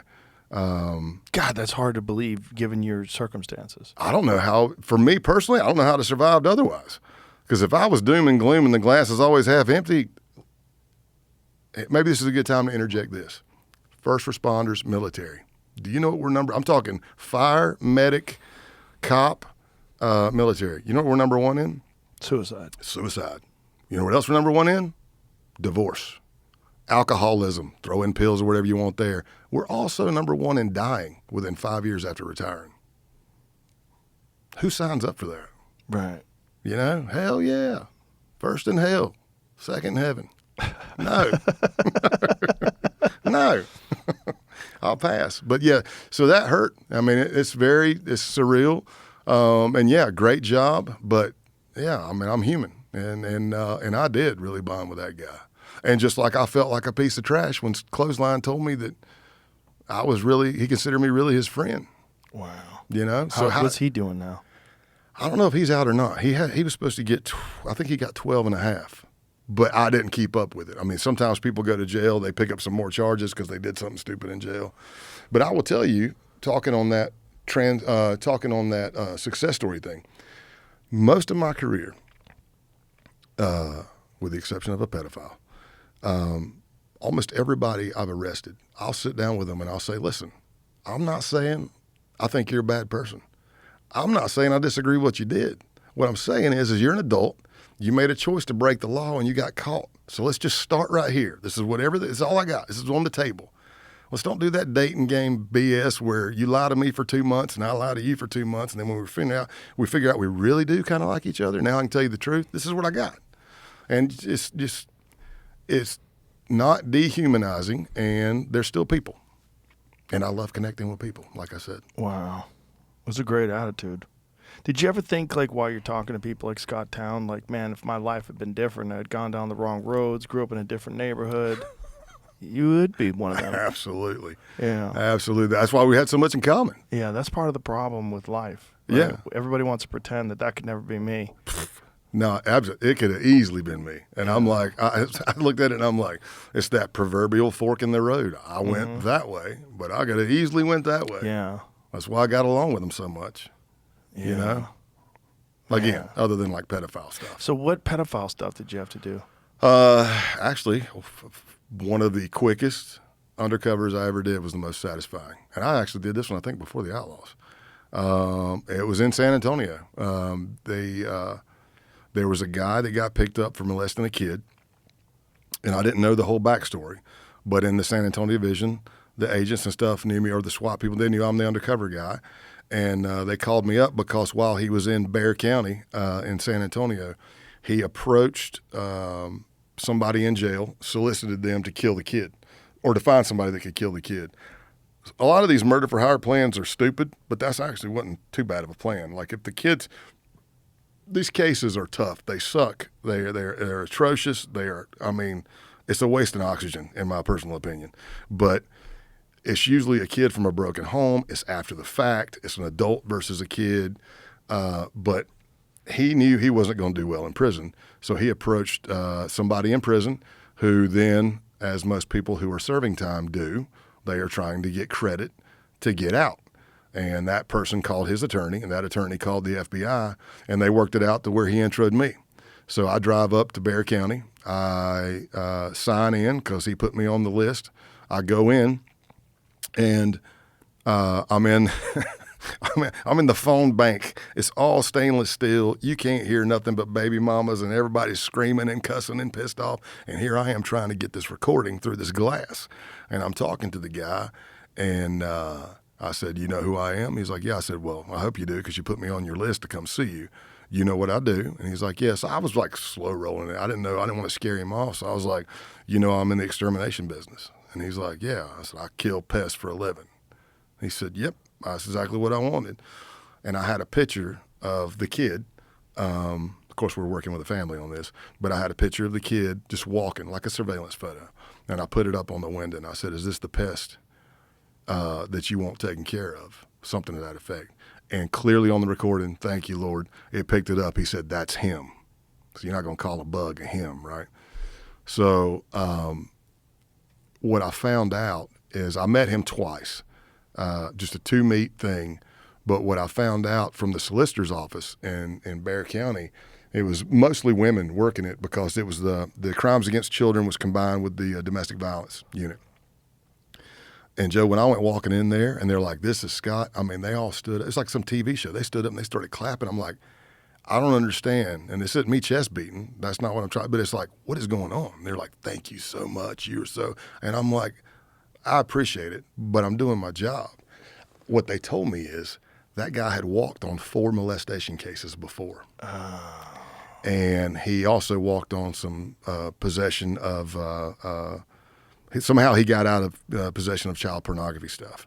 And but when he found out, when they approached him and said I was an undercover and that they got him, he pled guilty to hiring me to kill the kid and pled guilty to the molestation of the kid. Matter of fact, when I was talking to him the first time, he threw me off guard because he was like, yeah.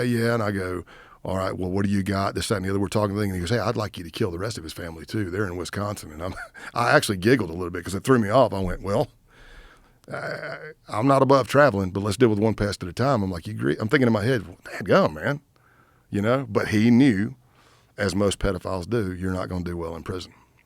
So his idea was kill the kid, kill the family, and then there's no evidence? Like he didn't... Yeah, he just gets to walk because there's no witness to show up to trial.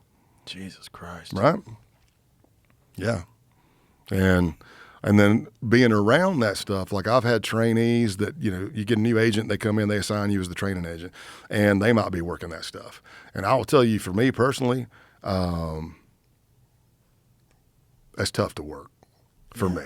It was before I even had before I even had kids. I remember seeing like 5 images. We hit a guy. He was actually a professor at University of Texas, Pan Am, and he was so vigilant. I mean, he had all the child porn videos broken down by ethnicity, age, sex. Oh, Jesus. So I mean, you could say I want Asian male 11, and he would have. Oh my God. And it was just sick. Now, did he come from a messed up thing? Yeah. Turns out his mother had molested him and his brother. We tie them in the basement, tie them to each other, and make them have sex with each other. Oh my God. But it's horrific. But break the chain, man. Break the chain. So yeah, I saw like 5 photos, and I was messed up for probably a week or 2. A professor. Yeah, my wife would she'd try to touch me, not even just to be in it. I mean, just to touch, and I'd be like, no. I'm like, I can't, man. I got to get this shit out of my head. Wow. Now later on in Undercovers, I could be the guy to drive and pick you up. I could show you pictures. Is this what you want, kind of thing? But to like sit there and look through that stuff, my brain's not cut out for that. But there are those who are, and in the FBI, if you're looking at that, you have to be psychologically assessed as well, as you should. I could only imagine. Yeah. How are these guys getting these videos? Are they man. making them? Joe, it is. There's see, that's the thing, right? This is one of the so huge. It's it one of the so freaking huge. That's the scary thing, because most people aren't aware of it, and this is one of the big conspiracy theories, that there's these pedophile rings out there, but they're real. Yeah. Yeah, human trafficking. Now, I can sway on some of the human trafficking stuff because I've seen human trafficking from the border all the way to the hotel room. If it's rarely a hooker ever on free will or an escort of on free will. But if they're out there doing, I don't know, it gets a little muddy on some of the trafficking stuff for me personally, but it's still trafficking. They got brought in when they were underage. Now they're a product of what they've been forced to do, you know? Right. That's It's very sad. But as far as the child porn stuff goes, it's insane. I've worked with some, they call them ICACs, crimes against children. And there's so much out there, but there was so much at one. This is just me in Tennessee. I'm with them. They have so many hits on whatever dark web thing it is. It might be Discord. I'm trying to think of what it used to be, but there's all kinds of stuff like that they'll go to these in what they believe or what are encrypted apps that are based overseas. So they don't think that the FBI or feds here, the alphabet boys and girls, can do subpoenas and get that stuff. That's why they use those. Now, does that mean that everybody on Discord's bad? Absolutely not. Telegram, no. But do people go there to do bad things? Yep. Yeah. And it's just like you could go. I remember them showing me stuff as the undercover coordinator. I'm over there and I'm looking at stuff, and they're showing me what all the hits they've got right now. Just people hitting, and through the databases, you could do knock and talks every freaking day, all day long. Hey man, how you doing? Hey, you mind if we look at your computer? You might not get in there, but yeah, it's a mess. A mess. And so there's a whole ring of people all across the country. Yeah, or just mom and pops farming out their kids. Oh my God. Yeah. Sex across state lines. Oh. Yeah, not good at all. There's just, like, again, I mentioned McAllen several times. This isn't undercover stuff, but case agent stuff. I mean, I might look at doing a book on case agent stuff. I was down there working the cartel with me and the people I worked with. That was back when OZR Cardenas ran the Gulf Cartel. So it was violent as you know what, but there was some kind of SOP. There was like a procedure. But I mean, when I try to tell people, I'm like, look, I don't care whether you're left or right. I meet all kinds of people. If you're extreme left, I'm probably going to tell you you're an idiot. If you're extreme right, I know you're an idiot because I've been with them. You know? I'm like, I just want to bring it. What's so funny is you start here and you go far left, and they're like, I'm a socialist. I'm a socialist. I want everything for free. I want it. And you start here on the far right, and they're like, I want Hitler. But that's socialism. You get here, it's the same shit. They just want the stuff for free. I want all whites. Well, that'll fix everything. You know, it's insane. But down on the border, you tell people, you're like, man, I'm not saying that, I'm not trying to shed a bad light on Mexico and stuff, but a lot of it runs on corruption. A lot of it runs on money. And they do not value life like we do. I mean, man, they chop heads off. It's Al-Qaeda stuff. I mean, they're sawing heads off. You find a van full of 8 heads. We worked kidnappings and extortions down there all the time back then. I mean, one of the cases, OZL, we thought it was a wives' tale.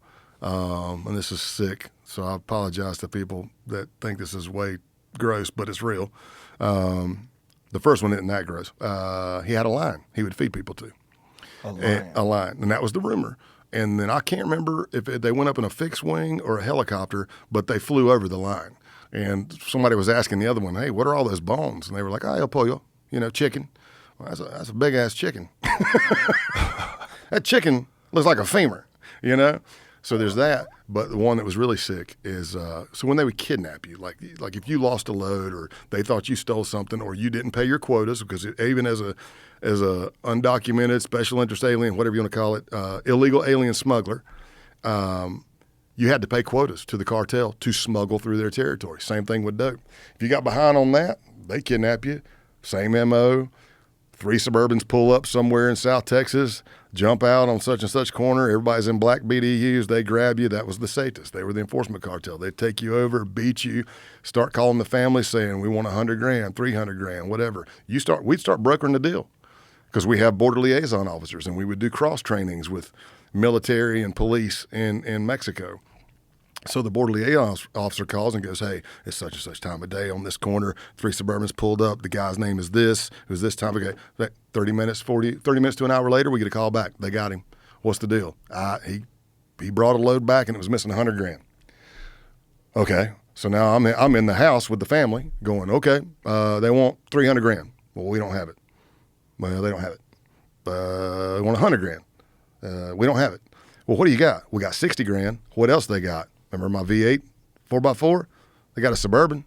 How many miles are on it? And here we are at midnight, rolling the Suburban over the bridge with $60,000 to get the son back. Wow. So one of we thought was a wives' tale is that OZL had I don't know what the politically correct term is these days, but a midget, a small person. I don't know. But the rumor was back then that he had a midget who was very well endowed, and he would rape people for the cartel. You can let that soak in for a little bit. Jesus. My comedy starts coming out. I'm like, how do you get the small person? I don't know. Yeah, that's his thing. So we all thought it was BS. And then there was a Christmas Eve. We started getting calls. I was actually driving to Arizona for vacation, but I was on the phone calling sources and calling all the other agents. This guy had basically carjacked a car in Rio Grande City. So directly across the river is Camargo. So he gets in there. He didn't look in the back seat. There's an infant. Now the cartel's pissed at him for bringing heat, and they are beating him. And they used to hit him with the clubs, throw kilos, bricks at him, cigar burns real big, battery cables, stuff like that, threatening them. And we got him back. But when he came across the bridge, my peers called me and go, holy shit, Scott, it's real. And I go, what are you talking about? They said, this dude is bawling. When the call came in and the cartel was like, okay, let this one go, the midget was in the room. That guy was crying when he came back across the bridge. He was getting ready to get raped. Wow. Slightly sick, right? Yeah, slightly. It's a different world. Yeah. That's probably the least bad thing they can do to you. I don't know. I don't know how I look in the mirror after all that. I don't know. I mean, you get out alive, I guess. It's insane. Or do you? So, other than the pedophile cases, what were the most shocking cases that you had to do? Well, they're all a little shocking in their own way. The pedophile one's got to be the hardest one to like sleep at night. Yeah, but To know. But what a good feeling to get him. Right, that's a different feeling. That's a non-conflicted feeling when you get him. Good. Yeah, when she called me, when the assistant solicitor called me and said, "Hey, he pled guilty. He got 20 for, I can't remember which was for which, but he got 20 years for, I believe, the molestation and 10 for hiring me to kill him." So, and then they had to do state of Texas with 85%. So yeah, it was going to be a tough ride for him. Pardon the pun. Yeah. But yeah, so crazy stuff, man. I mean, some of that neo-Nazi stuff was just insane. How'd you get involved in that? Well, number one, I go where my skill set takes me. Number two, we kind of go to what the shift is in the FBI. Were people doing a lot of biker club stuff anymore? Not at that time. I was a criminal investigator for pretty much my entire career. But towards the end, in Tennessee, I switched over to the Joint Terrorism Task Force. And I really did it because it was just, I was having some disagreements. Some would be lightly, but I was having disagreements with management. And my MO had always been, even though I'd burned myself out before, once I got to Tennessee, I set up accountability buddies. I set up tripwires and stopped saying yes to everything and made ways to relax and balance and get myself back. But towards the end, I switched over to Joint Terrorism Task Force because, again, my MO was try to be above average on your squad. And then if you're kicking butt on stats and stuff like that, then maybe they won't say no to let me go do the undercover. Maybe they won't say no to let me go help put on this SWAT school or this SWAT call out. And that was what I did. But that wasn't working for me in Tennessee anymore. And I went to the head of the division and requested to be moved. So I went to Joint Terrorism Task Force, and my skill set kind of led right into that domestic terrorism stuff, because it was like in the state of Tennessee, you have Aryan Nations, which was the Tennessee Department of Corrections, TDOC prison gang, but it's white supremacy. So as a case agent, I started working that stuff. And then I just started getting more exposed to those kind of cases. So now when the canvases start coming up, or we're running an undercover op ourselves, those cases are coming in, and it's like, okay, I'll do that one, unless anybody's got a disagreement, and that's what I started doing. That's how we kind of got into those, because we started getting more threats, after the Charlottesville stuff. Now it's really getting kind of on the radar. They're like, man, maybe we should be putting more resources. Maybe we should be putting, the FBI is saying, maybe we should be putting more resources to this domestic terrorism threat. And that's what I started getting. I mean, I would go into, I kind of mentioned it earlier, but a neo-Nazi group, but it's mainly online. And here I am for 5 months reading post after post. And if I woke up after 6 hours of sleep and I was 1,500 posts behind, I'd rewind it and read them all for 5 months, because I didn't want to miss anything. Me personally, I didn't want to miss anything or anything bad happen because I missed something. But after 5 months and maybe meeting them once or twice, it's all First Amendment protected. They weren't doing anything to prepare for the violence, to cause violence. They're just preparing for the day, and then when the day happens, then they'll be ready. But again, I talk to people overseas, Canada, whatever. I have to explain. I'm like, look, in the United States, we have a Constitution, and your First Amendment is freedom of speech. I said, you can walk out in the street right here and say, I hate say a racial slur. I hope every racial slur dies. That's not illegal. As you know, you've seen it. You can burn American flags. Freedom of speech. Try that in China. Right. Let me know how that works for you. Death to China. Light the flag on fire. I'm not sure how long you'll last, right? Not long. But that's the hard thing about working domestic terrorism, is there's no federal domestic terrorism statute. So you're trying to see what crimes are they committing, if any, and what can we do to get them off the street if they're planning bad things. So how did you infiltrate the neo-Nazi organization? Did you actually meet with them in person, or was it mostly online? So I'll just jump to the base. Okay. Because the base was the one that's kind of the beginning and the end of the book. They were actively recruiting. I mean, I was in the Klan too for a little while for the job. I got to be careful how I say it, right? People clip I that know, out. right? Back when I was in the Klan, we were good old boys. But they were recruiting openly online, the base was. And the base is an accelerationist group. And that's what I again, great detail in the book, in the podcast. But the thing is most people hear white supremacy, they think hoods and robes and crosses on fire, right? That's not this, man. This is why they're called accelerationists. There's a book out there called Siege, written by James Mason, longtime white supremacist. It's a weird book. It's basically articles and interviews all just shoved together. But this guy kind of idolized and interviewed people like Charles Manson. You know, what a great role model. I mean, if you're looking, but he created a group called Atomwaffen.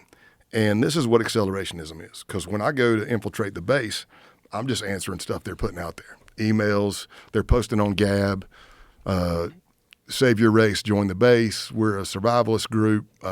Email us at thebase_1@protonmail.com. So I start answering that stuff. After about a week or so of emails back and forth asking me everything, my ethnicity, my height, weight, when was my red pill moment, which they kind of use the Matrix theme there. So if they say, when were you red pilled? As a Christ follower, it's the same thing as when I was baptized or when I got saved, right? So if you're an accelerationist or that level of neo-Nazi and they say, what was your red pill moment? You need to know it because it's kind of like the big deal. That's when you said, Right. hate all of the people. So after about a week or so of emails, I get on, they tell me to download the Wire app, similar to WhatsApp. You can call and talk on it and stuff like that and create groups all over it. So I do like about an hour and 15-minute interview panel of like 4 or 5 people asking me all kinds of stuff. I answered best I could, best I prepared for.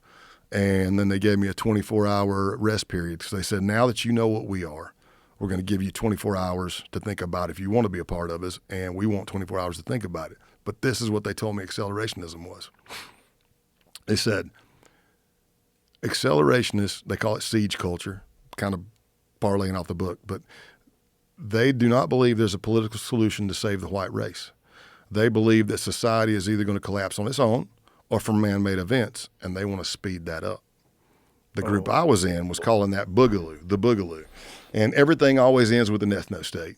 Now, it's not saying the groups that I was in, they weren't going to take over the entire United States, but the group I was in, one section was looking at property and land in the Appalachian Mountains. One section of the base was looking at the upper peninsula of Michigan. One section of the base had property in the Pacific Northwest. So you get in there, you start learning that ideology, but again, in the beginning, I'm just ingratiating. We know they've been saying crazy stuff online, but is it illegal per se? No. But are they planning on taking steps to do some bad things? And that goes back to that domestic terrorism culture. You go in Telegram or whatever, you've got your Terrence and your Breiviks, and they're in there, 4chan, 8chan, and they're posting right before they go and commit all the murders. You know, here I am, I'm going live. Jesus Watch this. Christ. Yeah. So, but imagine being in law enforcement and trying to look at all these thousands of posts and trying to figure out, well, which one's actually going to follow through? Which one is seriously planning on doing something? So you always got to stay vigilant and keep going after it. So what were these guys planning on doing? What was their accelerate moment? Well, per the siege culture, they like to do like guerrilla warfare tactics. So they're against the Charlottesville stuff, being in a group, picket signs, screaming racial slurs, all this stuff. They're against that. They're like, that's stupid. Number one, you're making yourself a target. You're not doing anything. It's more guerrilla warfare tactics where, let's say over here in Austin, power grid goes down. Over here, train gets derailed. Over here, water system's poisoned. Anything to create chaos and killing of anybody left. Anti-fash, non-whites, very anti-Semitic, very, like way more than, it kind of opened my eyes when I started getting into some of these neo-Nazis because for the most part, when I thought racism, I thought white against black, right? But these neo-Nazis groups I was in, man, they are anti-Semitic, man. They cannot stand Jews. Wow. It's like it's sickening if you listen to it. But again, they want that Hitler. They want Hitler back. I mean, some of these guys were like talking about concave Earth, hollow Earth. Hitler's still alive. He's in hollow Earth. He's with giant white men who are Anglo white with red hair and 15+ foot tall. And I'm like, and I go, so where are these 15-foot tall white guys? And they're like, well, they're in Middle Earth with Hitler. They're waiting. And I go, for what? If we're going to NBA contracts. Yeah. Come on, man, let's do this. Let's take this thing down. And sometimes I'm just comical with them. You're like, hey, we're neo-Nazis. Yeah. We're going to get the ethno-state. Yeah. We're ready for the boogaloo. Yeah. We're building our kit. Yeah. Who's going to be Hitler? And everybody goes, ugh. Well, there's going to be one, buddy. Are we going to fight it out right now? Who's going to win this thing? But what happened with the base is a lot of them were into the pagan, and I say this loosely. I have plenty of friends that are pagan, Satru, and they are great people. Love them. What do you mean by pagan? So there's different pantheons, but the most common one is Norse mythology. So basically it's basically the Marvel universe. So they worship ancient Odin, Viking culture? Yeah, Odin, Thor, whatever. Really? Yeah, oh yeah, man. Like there's a church for that? Well, I don't want to say a church per se, but yeah, they'll hold blot. A blot is, just think Viking kind of stuff. The ones that do it that are serious, they're upset that white supremacists have taken their stuff and used it. But if you look at Hitler was already looking into that Norse mythology too. He had looking for Thor's hammer or whatever, the Holy Grail biblical and all this stuff. But there's Christian identity, which is making a comeback in the white supremacy realm, not to be confused with Christianity. Christian identity is, if you can wrap your mind around this, a lot of them have it's the dual seed line belief. So they take the story of the Garden of Eden, Adam and Eve, the serpent, and the fruit of the forbidden tree. They take that story and they say, okay, it's still the same, except the fruit of the forbidden tree is a sexual act with the serpent, who is a man of color, also known as Satan. And then when Satan sleeps with Eve, their offspring is Cain, and they are the mud race from then on. That's what they call them, mud race, non-white. Mud race from then on down. But the procreation from Adam and Eve is Abel, and that's the pure white race. That's just one of the many belief systems. So when you see, I know, right? Yeah, I'm like shaking my head like, what the fuck? What? How did you get that? What are they using as like references? Like, how do they get this information? So as far back as that I know, I'm sure it came out earlier, but there was the Aryan Nation, Reverend Butler, Red Ray Fair, and all that stuff, and they taught that. They taught the Christian identity, Church of Jesus Christ Christian, and they take that and twist it, as if Jesus is just a white guy. And so did you physically meet with these guys Mm-hmm. and infiltrate their organization? Yeah, some of those, yes. And the Christian identity was kind of in the clan belief that I was in for a short moment. But the pagan, just like I said, that the Christian identity takes the Bible and twists it, then the paganism is taking Norse mythology, or if you're an Egyptian pantheon or whatever, and they're twisting it towards their white supremacy. And that's not what paganism really is. If you know, I've got friends that do it. They're upset with white supremacists using their stuff. But then again, in the base, there was a guy who wasn't a Satru priest, and he led the first blot I ever attended, BLOT, which is kind of like the worship ceremony for pagans. I mean, we're down there with our shirts off, wiping blood on our chest, drinking mead as if we're Vikings, and then praying to our gods. And they would take wood, carved wood, and they would carve runes and like white supremacy symbols in it, and we would cut ourselves and bleed on the runes and then set that on fire and pray until the fire went out. Whoa. Yeah. And that was How kind many of these guys are out there in the world? I don't know. I mean, there's academia and stuff they're like, there's millions of white supremacists and Nazis are going to be on your doorstep tomorrow. I'm not going to say that. Well, they want to call everything white supremacy, which is a real problem because there's actual white supremacy out there. Yeah. And when you call everything white supremacist, Just somebody disagreeing or having a different belief system. Watching a video of a fucking crazy professor who was saying that marriage is white supremacist. It's the craziest video of all time. There's an undercover video where they interviewed this lady and they were asking her questions and she didn't know she was being recorded. She was a professor. Yeah. Like marriage is thin privilege, it's white supremacy, it's, male privilege, which leads to white supremacy and white privilege and like just a bunch of gobbledygook nonsense words that she was attaching to just people getting married. Clearly she's not a Christ follower because if you follow the Bible, it lays out what marriage is. Yeah, well, she's definitely not. She's a kook. But the problem is calling everything white supremacy, it obscures the fact that there's really people like the people that you're running into. Mm-hmm. They're real. Yeah. And it's just like, how many of them and where are they?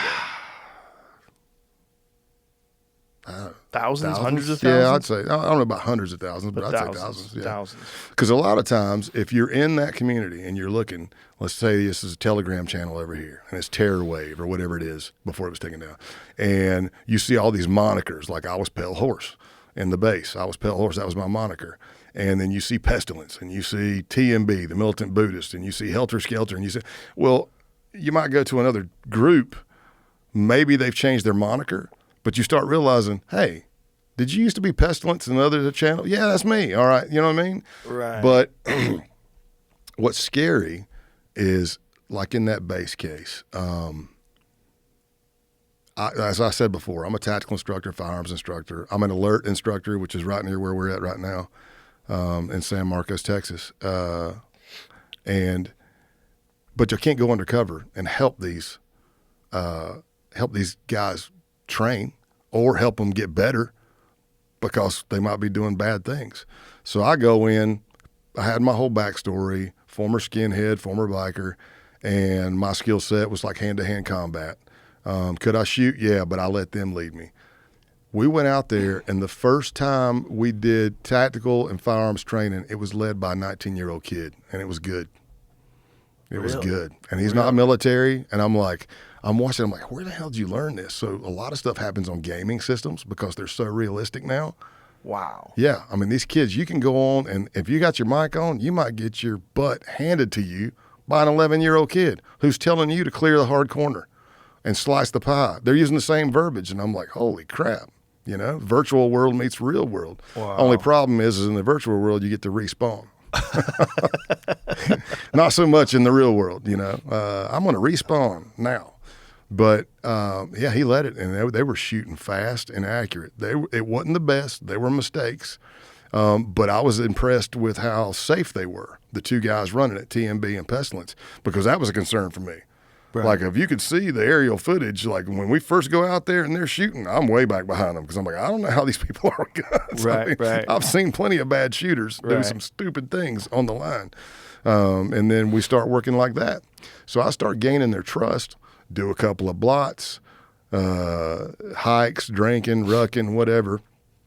And then it starts, we're finding out a little bit more, not necessarily anything criminal, except for the fact that there was a Canadian who was part of their, basically, it would be like their National Guard, but he got doxed. And for the listeners that don't know, doxing basically is being outed. So a lot of these accelerationist groups are big on putting up flyers and stickers. They go by and they slap up stickers everywhere, join the save your race, join the base with a QR code. You scan that QR code, it takes you right to BitChute to a video of us, of a propaganda recruitment video we filmed in Georgia. Wow. Of us shooting and everything. And so there's one in Canada. He puts up flyers. Somebody answers it to make, again, it's more in depth in the book, but he meets this guy. The guy does the same panel kind of thing I did, but then he gets vetted face-to-face. So when you get vetted face-to-face, it's going to be a little bit more intense. They do a face-to-face vetting of this guy, and he says the Punished Snake was the moniker. His name is Patrick Matthews. He was up there, and he vetted him face-to-face and said he's good to go. So after about a week to 2 weeks, tops, in the main chat group, this dude bails.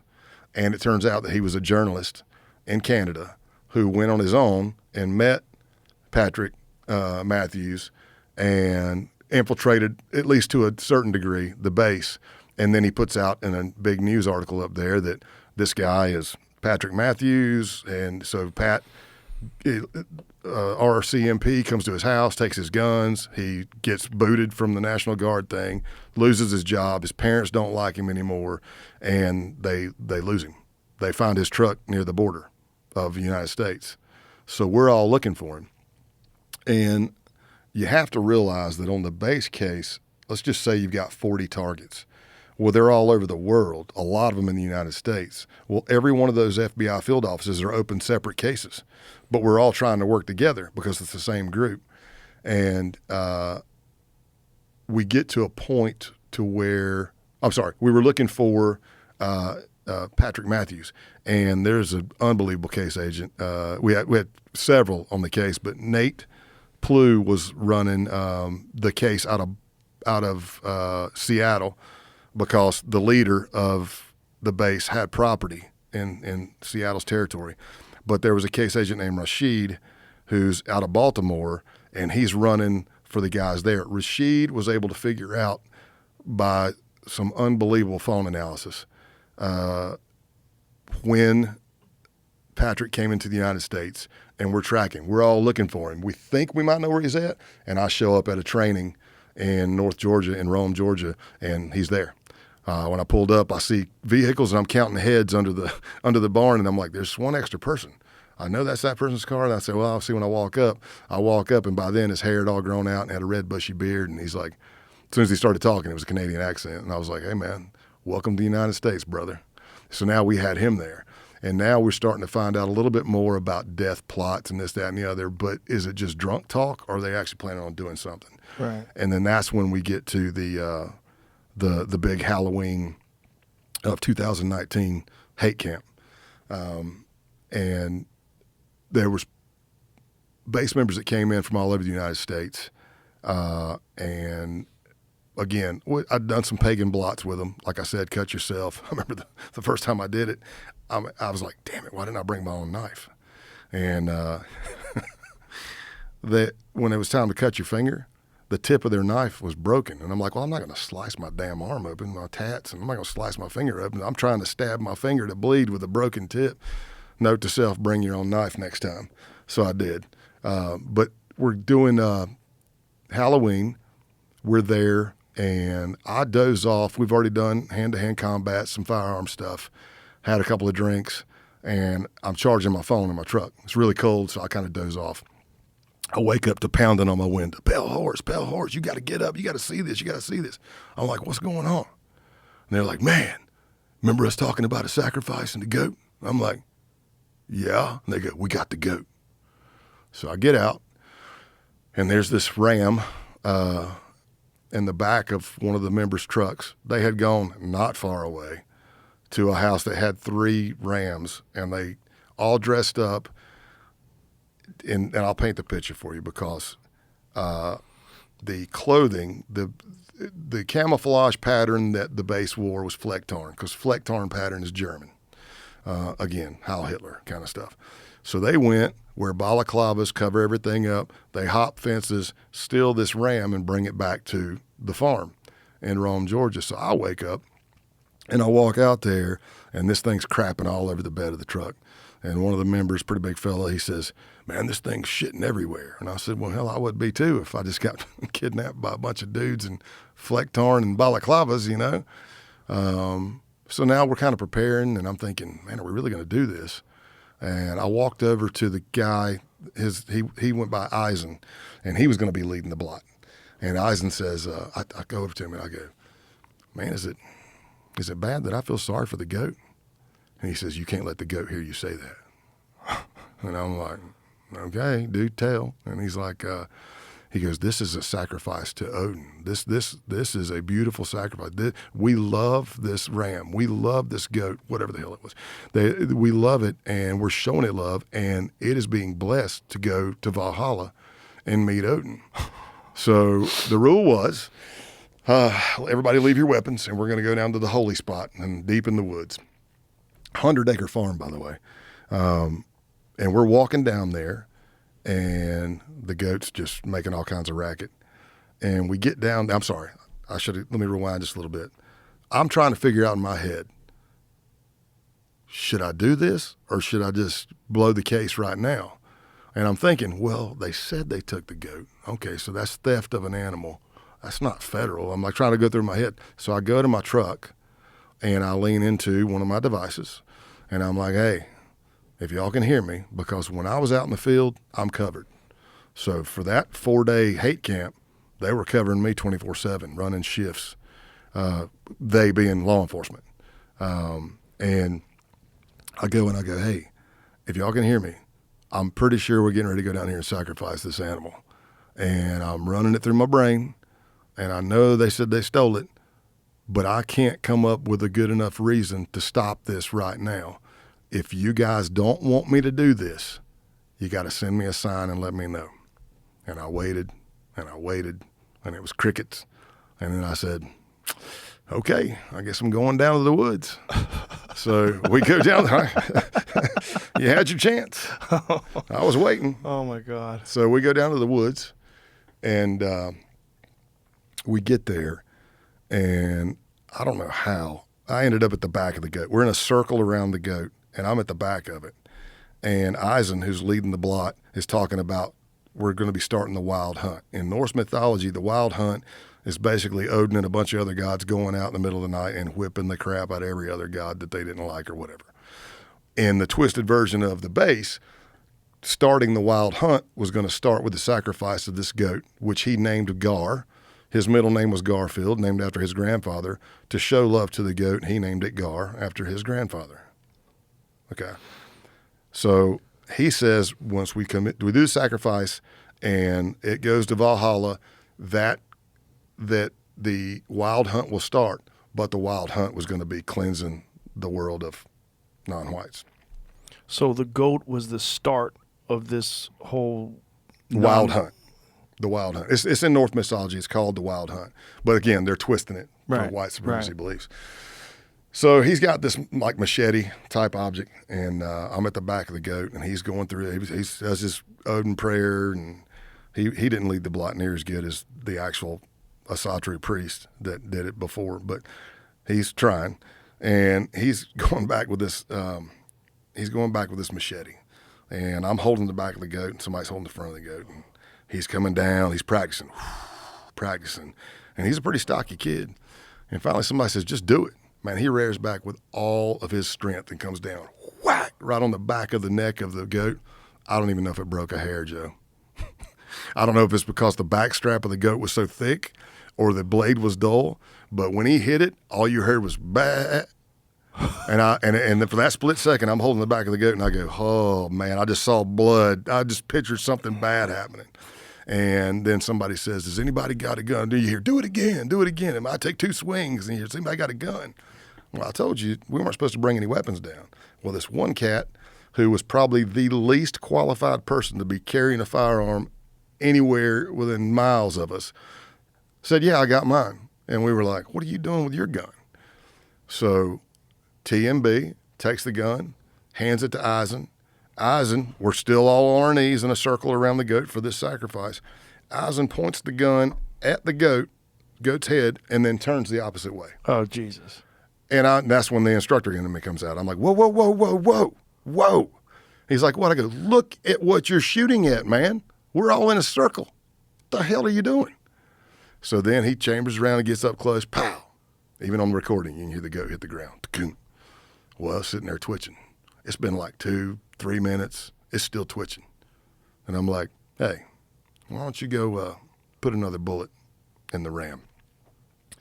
He's like, oh, I think it's dead. And I go, I'm just saying, for the love of the goat and it being happy in Valhalla, let's give it a good, clean kill. I'm trying to use his logic against him. And he puts another one in it, and then somebody says, yeah, it's definitely dead. So you think it's over. No, it's not over. Now they slice the goat's throat and fill a cup with all of its blood, And one of the guys had brought a sheet of acid. Eisen had brought a sheet of acid. Oh, boy. Yeah, right? It's supposed to help with the shaman, which is kind of entering the spirit world during your blot. You're going to get high. And I'm shining the light because it's pitch dark. We're in the middle of the woods. And I'm shining the light for Eisen. He's going around. And what's happening is he's tearing off a tab. Not everybody did it. Of course, I didn't do it. But he tears off a tab, puts it under his tongue. Some people have never even done it before. And then you chase it down with the blood of the goat. Oh, boy. Part of the sacrifice. So he gets around. Some people do it. Most people do it. A couple of us didn't. And then it gets to me. And I'm looking at the cup full of blood. And by this time, it's coagulating. It's all clotty. And I'm looking at it, and I'm like, oh, man, I do not want to turn that up. I really don't want to turn it up. And I think it was Pestilence that gave me an out. He said, man, you can just taste it. So I stuck my finger all the way down in the blood, pulled it out, sucked all the blood off my finger. And that was my way of dealing with the sacrifice. Not exactly Fear Factor stuff. But I would have sucked. I would have been good on that show except for the gross stuff. But, yeah, but disgusting. So over the next day of training was completely obliterated because everybody – 90% of the members were all still high, been up all night on acid. So we couldn't train the next day. And I was pissed. I told them, like, this is a wasted freaking day. I said, you sons of, I was just giving them a hard time. And then by Saturday, we were back training again. And then by Friday we were training again. And by Saturday night, we did a bunch more training through the day, like, navigating the land, living off the land, building bunkers and stuff like that. And then it's time to shoot some more for the propaganda video. So we go back down in the woods, and now we're doing a bonfire at the holy spot, and we are burning American flags, and we're burning holy Bibles while everybody's yelling, F your Jewish God, death to America, stuff like that. And I remember the one kid that was pretty clumsy. He almost fell in the fire trying to light the flag on fire. And in the video, you can see me grab the other side. Part of me wanted to just let him fall. Just see him go. I don't know if he went up in flames or not, but a little Darwinism. But I hold the flag. We burn the American flag. We're screaming all that. And they take holy Bibles. And this is on the video. They lay them face down in the fire. And I watched the fire go up. It's coming back down. We've been there a minute. Hell yeah, high-fiving, white power, all this stuff. And it's coming back down. And if you've ever seen like a book in a fire, all those pages, they get that, it looks a certain way, kind of ashy. Well, the one guy, the Canadian guy, he can't not screw with the fire. He's over there. He's probably still got acid in his system. Who knows? He's still poking the fire like, oh, man. So he's stoking it back up. Well, while he's trying to stoke it back up, he flips something over. A Bible opens face up, and there's nothing burned on it at all. Like the outside's charred, but there's not a single page burnt. And I'm like, okay, that's different. So he's trying to get it started. He starts tearing page by page, gets it on fire. Bonfire goes back up. We're all doing our thing. Bonfire comes back down. He's poking the coals again. I'll be damned if another Bible doesn't flip open completely unburned. And I watched them put it on that face first.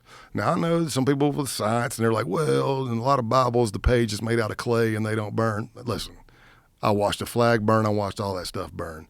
And I actually have a picture that if you blow it up, I didn't realize it. I was just taking pictures like everybody else was taking pictures. But I was in my hotel room one night just going through my pictures, and I blew it up, and you can clearly see a Holy Bible in the flames. So I'm a believer. My faith is huge throughout the book. I would not have been able to do any of it, in my opinion. But I remember when that second Bible flipped open, one of the base members goes, he goes, man, these effing Bibles just won't burn. And I remember I did it very nonchalantly, maybe only in my head, but I did a little Sammy Sosa, to the sky, I'm like, yeah, you get them, Lord. Yeah, I'm like, yeah, that's funny. By the way, if you want to blow everybody up, y'all just let Scotty know, and I'll be real still right now. But, yeah, so after that week, I kind of said, I got a pretty dumb sense of humor, but I got back to the office, and I said, man, I've been doing undercover work off and on since 1996. And I said, I know my skill set takes me to different places than other people. I said, but I have never had to burn Bibles, burn an American flag, and I damn sure wasn't with a group of people that went out and stole a goat and sacrificed it at a pagan ritual and drank his blood. I said, I've done that in 3 days with these guys. And I mean, I felt weird. I felt weird when I got back. I just, I even texted my pastor. I'm like, I need you to say a prayer. I just felt, I don't know, dirty, something. Yeah. Felt weird, Which is weird that guys like that exist and organize and find other guys like that and get together. It's online. It's this phone. I know. Listen, a lot of these kids were young. I say kids because it was the first alias I ever did where I made myself younger. My whole FBI career, I was always 2 years older. It was just easy to remember. I turned 40 with the Outlaws. So when I turned 42 years later in real life and I'm in wherever I was at, McAllen or Tennessee, I'm like, yeah, my other party was a little better. I'm not going to lie. I'm like, the Outlaws party was, thank you guys for throwing me a party, but it's not really nothing compared to when I turned 42 years ago. But for the base, I had to hustle and get in there fast because we were getting calls from World Working Partners because, again, this is online.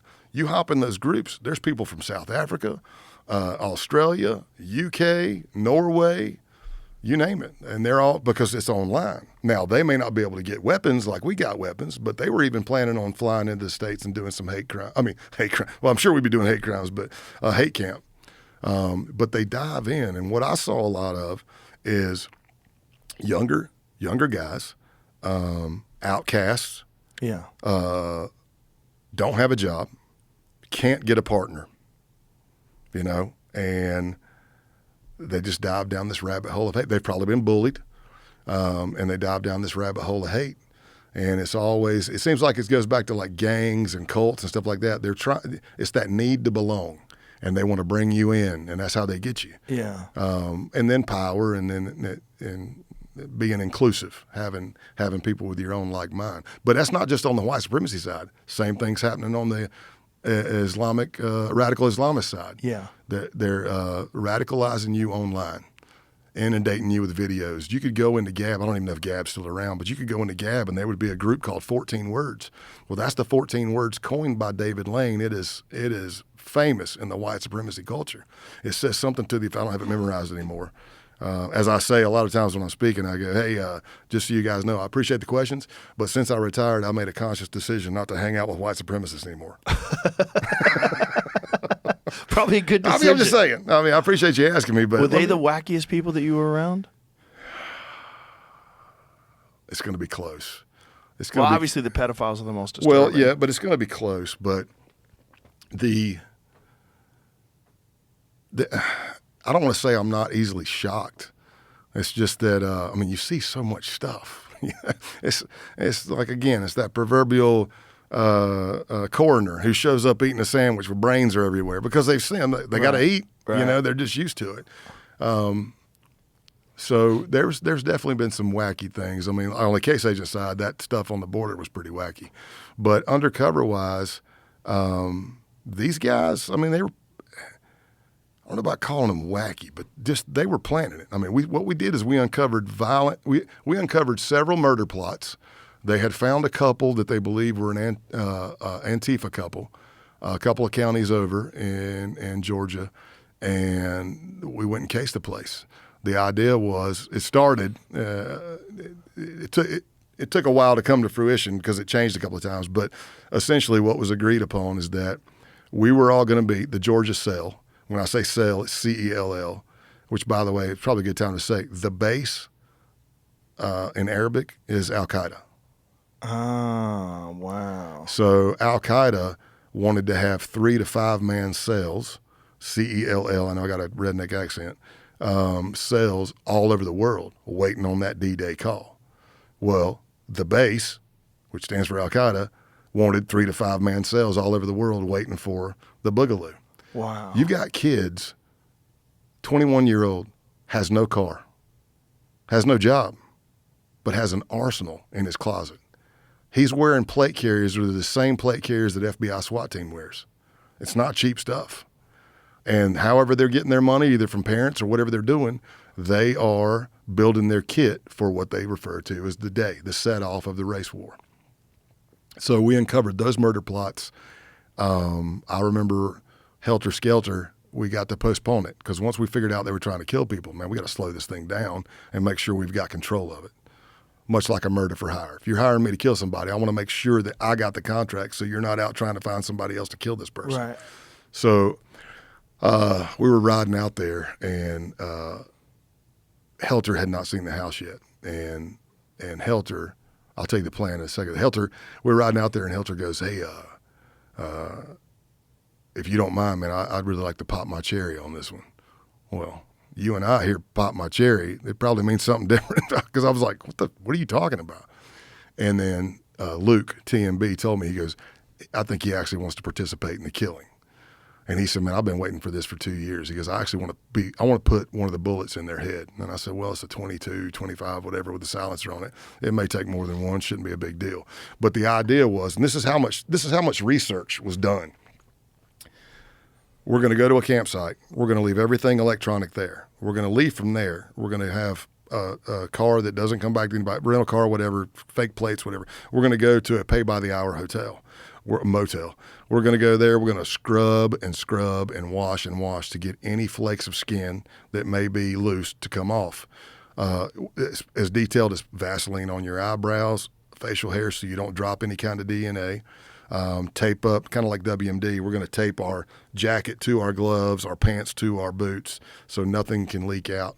Luke had even done so much research. He had read that a lot of people who kill somebody for the first time lose control of their bowels. So he was suggesting we all wear Depends while we go commit the murder. I didn't tell him I'd ever killed anybody, but I looked at him and said, I think I'm okay. I don't need to wear Depends. So that was the thing. And then we were going to go into the house, breach our way in, murder whoever's there, because it was like, are there any kids there? Helter's like, I don't have a problem killing a commie kid. Now, Helter kind of looked like a normal guy, had a computer IT job. He said that was a great cover for him because everybody thinks he's just a normal person in society. This is a guy who also told me, he said, again, they want to accelerate the downfall. This guy told me, he said, I voted for Hillary Clinton. And I was like, I'm in here with neo-Nazis. And it threw me off guard. I'm like, why would you do that? And he goes, think about it, bro. He said, we want to accelerate the collapse of society. He goes, if she gets in, they usually try to defund the police. They make our military weaker. There's going to be riots. There's going to be all this stuff. And there's just going to be chaos. It'll help speed up the downfall of society. Wow. That's what their thinking is. So we got that murder plot going on, and then you have the Canadian guy and his cell up in, actually it would have been Can't Go Back, which is Brian Limley. They had a cell up in the Maryland area, and I went up and I trained with them, and they, at that point in time, so it would have been coming up to January of 2020, there was going to be a huge Second Amendment rally in Virginia because the governor at the time was pretty liberal, did not like guns, and was going to be making a lot of, was trying to crack down on guns, Second Amendment. So the idea of those base members was, what if that's the set off of the boogaloo? What if while all those people are there, you've got 3%ers, which is not illegal. You got militia, which is not illegal, but you've got people wanting to do nefarious things, most likely. You got cops. What if we just pop a couple of rounds? Nobody know who's shooting at who, and maybe that's the kickoff of the boogaloo. Again, there's not a lot of forethought and afterthought with these guys. It's like, what about the what about Army, Navy, Air Force, Marine? What about freaking cops? We'll deal with that. What about girlfriends? I ask them, I go, I hear you guys talking about procreation all the time. I don't see any women. I got a woman. She's not for share. And they're like, oh, we'll just rape them. And I go, I'm sorry, what? He goes, yeah, we're just going to rape the women. When D-Day happens and it's the boogaloo, yeah, we're just going to take the women and rape them. I kind of giggled and I said, you guys don't have a lot of experience with women, do you? And they're like, why? And I go, well, that stuff might work for a little while, but sooner or later you're going to have to go to sleep. You might wake up missing some parts you went to bed with. I'm like, what are you talking about? But we uncovered all that, and we got enough evidence against them that everybody was happy. And the week of the takedown, Yeah, it would have been close to the week of the takedown. I had to postpone it. I'd had a lumbar fusion in 2002. What I didn't know, I thought it was just my disc, a bulging disc or something. What I didn't know is that fusion had broken free. And for about 15 years, I just had nothing. I had no disc. The cadaver bone dissipated. So my back was spasming really, really bad. Like I couldn't get out of the floor. So I took some prednisone, got off the floor with electric stim. We had to postpone it for a week. So then I went, and on a Friday, I flew into Baltimore, met the case team, drove up Saturday to Delaware, trained all day with those guys, helped get more information that everybody wanted, came back late to Baltimore, flew to Atlanta, drove up to try to close the deal with the Georgia crew. And I think I got home Monday for a couple of hours. I went back. Now I'm meeting with the SWAT teams because we're planning on the takedown. And by Wednesday, I picked up Luke, who lived on the 100-acre farm, and we did a ruse where the car, my car was messed up. I'm like, did you hear that? Actually, more divine intervention. I was going to fake that something was wrong with my car, my truck. We're driving, and all of a sudden something goes, bam, like that. And I go, I didn't run over anything. I go, did you hear that? He said, yeah. I said, I swear if that damn brake caliper froze again, I said, let me pull over. Well, I pulled over to the spot SWAT team wanted me to, and then we did a ruse. I was around the back of the truck looking, and another truck pulls up. I'm like, oh, my gosh, man, I can't believe you're here. And then I jump in that truck, and then the SWAT team and the Bearcats rolling over the hill, and they took him without incident. Helter Skelter and Pestilence got picked up without incident. We kept all that quiet on Wednesday because come Thursday morning, SWAT teams from Washington field office and Baltimore field office were going to be hitting that crew, so we wanted to keep it quiet. So now Thursday they get arrested. Now stuff's starting to come out. I'm still in the chat group, and Friday I'm watching it, and they're like, Pale Horse, are you there? And they're like, wait a minute, now the affidavits are starting to come out. It says that there's a federal undercover agent that infiltrated the base. And they're like, who's a damn Fed in here? And I'm just being quiet. And somewhere around 5:15, the leader of the base, he went by the monikers Norman Spears and Roman Wolf. His real name is Ronaldo Nazzaro. So you can let this sink in. Here's an American citizen born in America, went to Villanova, was in the Army, to my understanding, Army, Intel, and he was contracted at some point for some job in the Department of Justice. Now resides in St. Petersburg, Russia. And I guess he supposedly teaches English. They tried to say the base didn't have a leader. He's definitely the leader. Wow.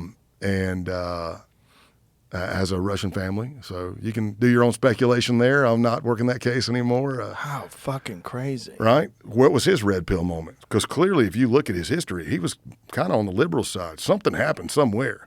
And then he starts spewing crazy stuff. And then the base gets infiltrated by like journalists from Vice. Well, then they tighten. Every time the base got infiltrated, they tightened their OPSEC more and more. Every propaganda video we did, the rule was it has to be better than the last one because we're trying to get everybody. And so I'm watching all this roll out. There's no way a Fed's in here, this, that, and the other, blah, blah, blah. And then I see Roman finally respond around like 5-ish on Friday, and he's like, I'm not sure we could have found him because he was good. He attended every meeting, which I didn't. He said he attended every meeting, which maybe that should have been a red flag, but I didn't attend every training or meeting. And I'm like, okay, he's figured out it's me. And then he said something else, and then that was it. It says, boom, you've been removed by Roman Wolf. So I screenshotted that, and I sent it to all the case teams all over the United States and the headquarters FBI. And I said, and I'm out. Wow. Yeah, so they went down. That was a wild case. And if you want to get into, like, the effects on family and stuff, at that point, I mean, we're talking 2020. I started in 96 at a state and local level. But my wife, we were dating when I was a narc. So she was kind of used to, hey, I went out and picked up some hookers and got some cocaine stuff. But clearly there were some very rough times, especially during that 3-year period around the Outlaws. But it's not always easy. But what she says, because people always ask, and the spouses do not get enough credit at all. She's not law enforcement. She's not desensitized to my world. Right. She used to freak out and be nervous when I'd go on undercovers. And what she would do is, to help her cope, she moved furniture. I'd come home and open the door and trip over stuff. I'm like, what in the, how did the couch get Who moved that refrigerator? You know, crazy stuff. But one day, what she said is, she said, look, she just had to give it up to God. She's like, I can sit here and worry every day, and I'm gonna kill myself worrying about it. But I essentially don't have control. I gotta pray that you're good at what you do, and you know, if it's your time to go, he can take me anytime he wants. But finishing the base case is the first time, like an idiot, I should have realized it. But I realized after an undercover, I have to decompress. I have to kind of, okay, all right, and I get my mind, all right, that's done, okay. So does she. Right. And we were sitting out on the back porch having an adult beverage. I might have been smoking a cigar. But she said something to the effect of, something. I was at the base, and she was like, yeah, I was covering you in prayer. And I kind of giggled. And she's like, she looks at me, and I'm like, what? I mean, we've been doing this for a while, right? I mean, you don't have to, like, be worried about me. We've been doing this a minute. She jerked a knot in my butt, man. She looked at me, stern, and she said, let me tell you something. You are my husband, and I'm your wife, and it's my job to cover you. And when you're going on these things, I'm covering you. And I stopped smiling, and I said, I greatly appreciate that, and I'm sorry if I insulted you, but thank you. Wow. Craziness. What a life you've had. Well, listen, brother, thank you very much for being here. It was great talking to you. Great hearing these stories. Fucking amazing. So insane and so interesting. I do have a wacky one. I forgot. Another one? Yeah, you want a wacky Yeah, one? yeah. It's a murder for hire, basically. Oh. It was, I got hired to do, me and another task force officer who went with me on the undercover. Essentially, they thought we were bikers, and they ended up hiring us to do 4 home invasions and murder 2 people. So you want to talk about wacky people. This is towards the end of my career. Her name was Tammy. She gets in, it's all in the news and the court records.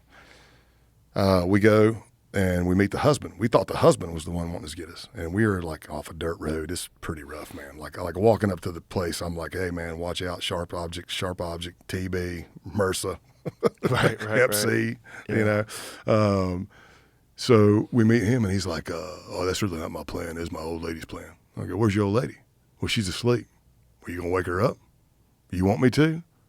I didn't drive all the way out here to talk to you if you're not planning it. I'm here to make money.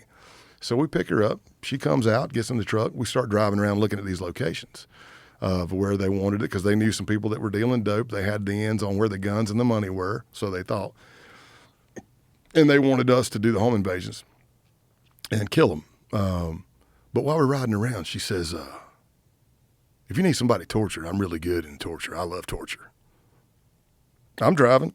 She's in the passenger seat, clawing herself. She's weathered. Jesus. Yeah, she's weathered, tweaking probably. And this is how my mind works. So she's like, yeah, I'm into torture. She goes, you know that you can take a hanger and bend it on the end and shove it up a man's penis and rip it back out and then pour salt in the penis. Well, now the guys in the back of the truck are going, oh my gosh. What she didn't know was 2 weeks prior to that, I had my second lumbar fusion, which fixed my first lumbar fusion. That wasn't the problem. They messed up my privates and they had to dry calf me. So when she's talking about this hanger going in and out, I'm kind of feeling, I'm like, I think I know what is similar to that. So she says that, and then she says, yeah, and you can take a PVC pipe and you can run it up somebody's anus and then run barbed wire up it and rip it out. And we pull up to a red light, and I lean over and I go, why are you so angry? And she's like, oh, no. I said, are you sure you don't want to kill these people? She's like, oh, no, I'm too well known. But if you need somebody tortured, I can do it. Then on the next ride, riding to the next place, she says that her husband went on a cocaine bender, and she told him never to do that again. Cocaine, meth, something. She said cocaine, but he had been gone for 3 days. She couldn't find him. He comes home after being high 3-4 days, and he crashes. She's so pissed at him. She tells us the story that he's naked. She takes a 2x4, shoves it under his back legs, takes an industrial stapler, and staples his scrotum to the board. He didn't wake up. That's how down he was, or his crash was. But when he did, he finds himself hooked to a board, and he's screaming for help. And she wouldn't help him. He had to call a friend to do it. So if you think the story's BS, we confirmed it with the husband. He's like, oh, yeah, she did it. I ain't never had no woman do nothing like that to me before. And I'm like, So my buddy in the back, he goes, you really don't like men, do you? And she's like, I've been unlucky in love. But in my head, Joe, that's when I'm looking over and I go, these are my people. This is my skill set. This is what I get. I don't get Wall Street. Jesus Christ. So yeah, there's all kinds of stuff like that, man. God damn. That's a crazy life, brother. Yeah. So now it's book. I still teach alert. Tell everybody the book. The book is Codename Pale Horse, and it's how I went undercover to expose America's Nazis. But it's not just white supremacy. It's got the outlaws. It's got personal stuff, the life. There's murder for hire cases all in there. The pedophile stories in there. Public corruption cases where, I mean, some of the targets, like I got put in a corner. I underestimated. I'm dealing with a guy who's toothless and a mountain backwoods guy. And he beat me at chess that night. And I ended up with a bag of cocaine open, shoved in my face. He's got a sawed-off shotgun, a red bone hound's growling in my crotch, and he's like, if I find out you're the law, you're a dead man. Do it if you're not a cop. I had to figure out a way to get out of that, you know. God. So there's stuff like that all in there. I bonded with that guy too. I mean, you know. That's part of your skill set, right? When somebody sent me his obituary, I felt sad. Wow. This is my last line from him, and I think you'll like it.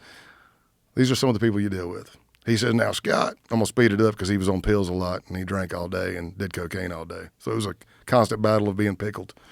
But he's like, I think he died 5 years before I met him. I'm pretty sure it's the dope keeping him alive.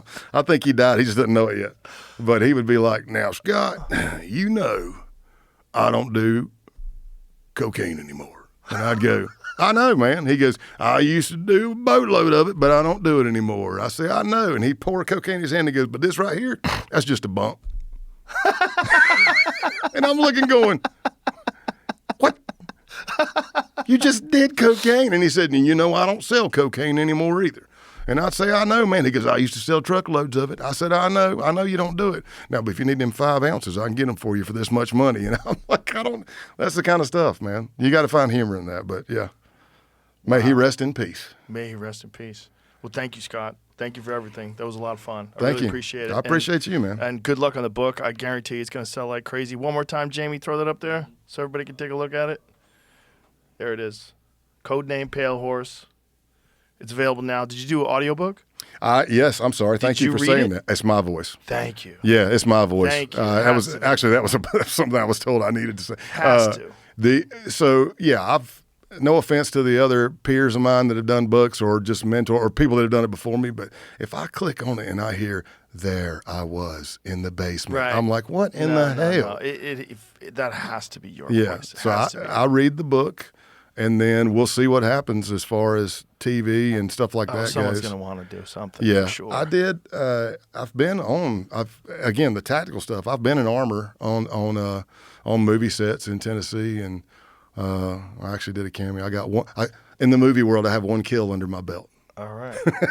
But that's it, man. I'm just trying to pay it forward, still trying to learn, still trying to do good things. Well, best of luck with this. I know something good's going to come out of this because the story's incredible. Thank you very much. Thank you. Thanks, brother. Thanks for being here. All right. Bye, everybody.